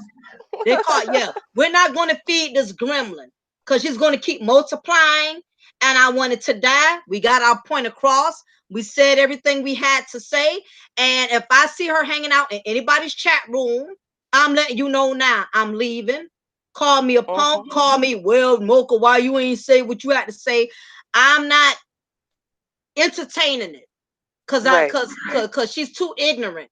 She's not a real woman. I can't sit down and have a real conversation with her and squash it. She's not built like that. She's not on that kind of level. You know what I mean? So I respect the level she's on. So anyway, y'all, it's been awesome. It's been nice. It is your girl, Lady Mocha. Remember, I'm going to always pour you a cup of truth, and I'm going to always break you off with a slice of knowledge. Y'all be blessed, and y'all have a wonderful weekend. And I'm about to go to the liquor store and get me some wine. That's what I'm going to do. All right, girl, you do it. Do it up. Oh yeah. Because that's not stressful. I'm going to stock up on my peach manischewitz right now. So I got an appointment with the liquor store. I got to go meet my liquor store dude. Damn. You know what I'm saying? We have an actual liquor store drive-through here. I don't even have to get out of the car. You're lying. Are you serious? Guess what? Next time I'm a live stream it so you can see I get my damn liquor through the goddamn drive-through. If y'all think I'm lying, I promise you. Only in America. They be having a damn liquor store package. Hey, could I get that number 2? A shot of Hennessy, Captain Morgan Parabay. Yo, I'm dying. Yeah, you're right, Cool Jim. I'm going to get drunk, but I'm going to get drunk at home. So I know who the hell I'm waking up to. Okay? Damn right. So if I'm going to get toasted, I'm going to get toasted in my own goddamn house because I'm not trying to wake up next to Bubba, 500 pounds in a Roach Motel. So no, I'm going to get drunk at home. Know this, okay? Shit, so you might accidentally that I don't know. You might accidentally fuck around and wake up next to Miss Parasites baby daddy. You might have found him. Where in the world is he? I'm gonna ask something. You took a one-way trip to the moon. I'm gonna ask something right quick before I leave. Neon, you've been mentioning a lot about that mimosa. What is that? Have y'all had it before? Because I want to try a different wine. I don't have the same ones too long. What's a mimosa? That's like what is it? It's like a mixed orange? No, it's like a mixed drink. And if I remember, mixed drink and it's very good. It is really good, especially if you get it made fresh. No, it's like there's mint, I believe, right? In a mimosa. I don't know. Someone made a mimosa for me fresh once, and I'm like, oh, this is like the best thing I've ever had in my life. It was really good. It's not already. It don't come like in a bottle already, like champagne. You got to mix it with something. Yeah, like a pina colada or like a daiquiri, like that. Like it's a mixed drink, like that. You have to make it. Because I've heard people always talk about mimosa. Because usually I just do like you got to make that. Yeah, you got to mix it. Okay, you got to mix it. Okay, I'll find out. I'll pin interested. I'll look it up and see how they make it. I'll figure. Yeah, no, because it's honestly, I will say, and I don't like mixed drinks. Like I like beer, and that was about it. But I'm telling you, even I think mimosas were really good. Really? Like, yeah. It's champagne with orange juice for me. Okay, so I guess they could kind of. And Neon said the mint is with the mojito. Mojito. Oh, that's a mojito. Okay, then I lie. I like mojitos. I don't know about mimosas then. So champagne and orange juice. Oh, that. I never had one of those. Oh, I plan on having one of those my wedding day morning. I just never had it. Yeah. Mojitos, that's what I was talking about. Mojito was something else. Oh my god, it was made fresh. They used fresh mint leaves. God damn, it was so good. That should make me a That's gonna be my birthday drink next week. All right, I'm gonna make me some mojitos because my birthday's next Saturday, right? So gangsta party, Roots. Happy early birthday, girl. Thank you. Thank you. I'm gonna do it up because it's a big 3-5. So. Yeah. What day is it, Ruth? What day is your birthday? Yeah, what day Saturday. Is it? It's August 2nd. August 2nd. Ooh, that's so what a are you, perfect day. I'm a Leo. Leo? Oh gosh, I can't be with a Leo man. I can't Me stand either. them jokers. Me if either. you're a freaking Leo or Aries, I can't stand Leo men. I'm sorry. Mm-mm. I But can you be know what the friends thing with is? them, but I can't be their wife. It'll never No, work. no. And it's so funny because I do have a lot in common with some Leo men as far as certain things. But what Right. I notice is if you look at my full astrological chart, um, the part about where you function and kind of how you are, like I'm a lot of things that aren't Leo. So like I have a lot of internal things, I guess, in the way that I kind of move, and I kind of like to be isolated and by myself, and I don't really like to be in the spotlight or with people and stuff like that. Like I'm not as social, and that's from the Virgo inside of my chart. And so when you look at the chart, I'm like, I got Leo. When that's why I'm like I am now, right? I open my mouth and I'm like, hey guys, how you doing? Da-da-da. Right? That's the Leo. But like when I hang up from here, I'm gonna be like, man, I need to lie down for 4 hours. I've been talking since I opened my eyes. Like I'm exhausted. All this socializing, right? So it's like, but I'm not the typical Leo, but I'm the typical Leo. You know what I mean? Yeah. I got you because the same thing with Scorpios, and Mm-hmm. Scorpios we seen as we're too emotional when really we're passionate. See, I see Scorpios as hypersexual. Like I don't know. I don't really know much else about Scorpios Yeah, except for we their are. sexuality and sensuality, right? Like, Yeah, we um, are. definitely. So I know that much. Like you want a great lover or whatever, go find you a Scorpio man and you're good to go. I've heard that. But I'll never date none of them jokers though. I would not be their wife. I would never marry a Leo. I would never mm-mm. marry a Scorpio, and I would never marry a Aries. Them three jokers, Oh they'll better God, stay away from me. Aries me are the most Aries and arrogant Gemini. men. I can't Mm-mm. stand them jokers. Oh, with Gemini's, I don't know too much about them. But I know my most compatible sign is Capricorn and Pisces. And my husband's a Capricorn. I've been with him 20 years. So he's Mm. the only one who could stand me, and I'm the only one I could tolerate him. I don't think anybody on the planet could deal with neither one of us, to be frank. Like, Yo, that's what I said. I've said this before. When you're choosing who you're gonna marry, you're gonna choose the person you want to irritate you for the rest of your life, because that's what it's about. yeah, Like, I I just can don't. tolerate your level of foolishness, and vice versa. All right, let's do this. Yeah, nobody would not want to be able to deal with neither one of us. I still wonder to this day how the hell it it lasted this long. I'm serious because we so different, but then we so the same at the same time. But Yep. yeah, so it's been real. It's been awesome, y'all. But again, again, I appreciate you, Kels. I appreciate you, Ruby. Always having my back and being a Always. supportive, being true to the sisterhood game. Right. Same thing to all my ladies in the chat. I appreciate each and every one of y'all. Same thing to my guys.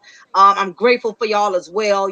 I'm glad that y'all see there are awesome black women out here who are about business, who are on different levels. You know what I mean? So I appreciate the fact that y'all know that and y'all respect that. So yeah, we're gonna go ahead and shut it down. So again, I appreciate everybody for coming out. This is your girl, Lady Mocha. Remember, I'm gonna always pour you a cup of truth. I'm gonna always break you off with a slice of knowledge. Y'all have a wonderful weekend. All right. Cheers, y'all. Peace. Enjoy.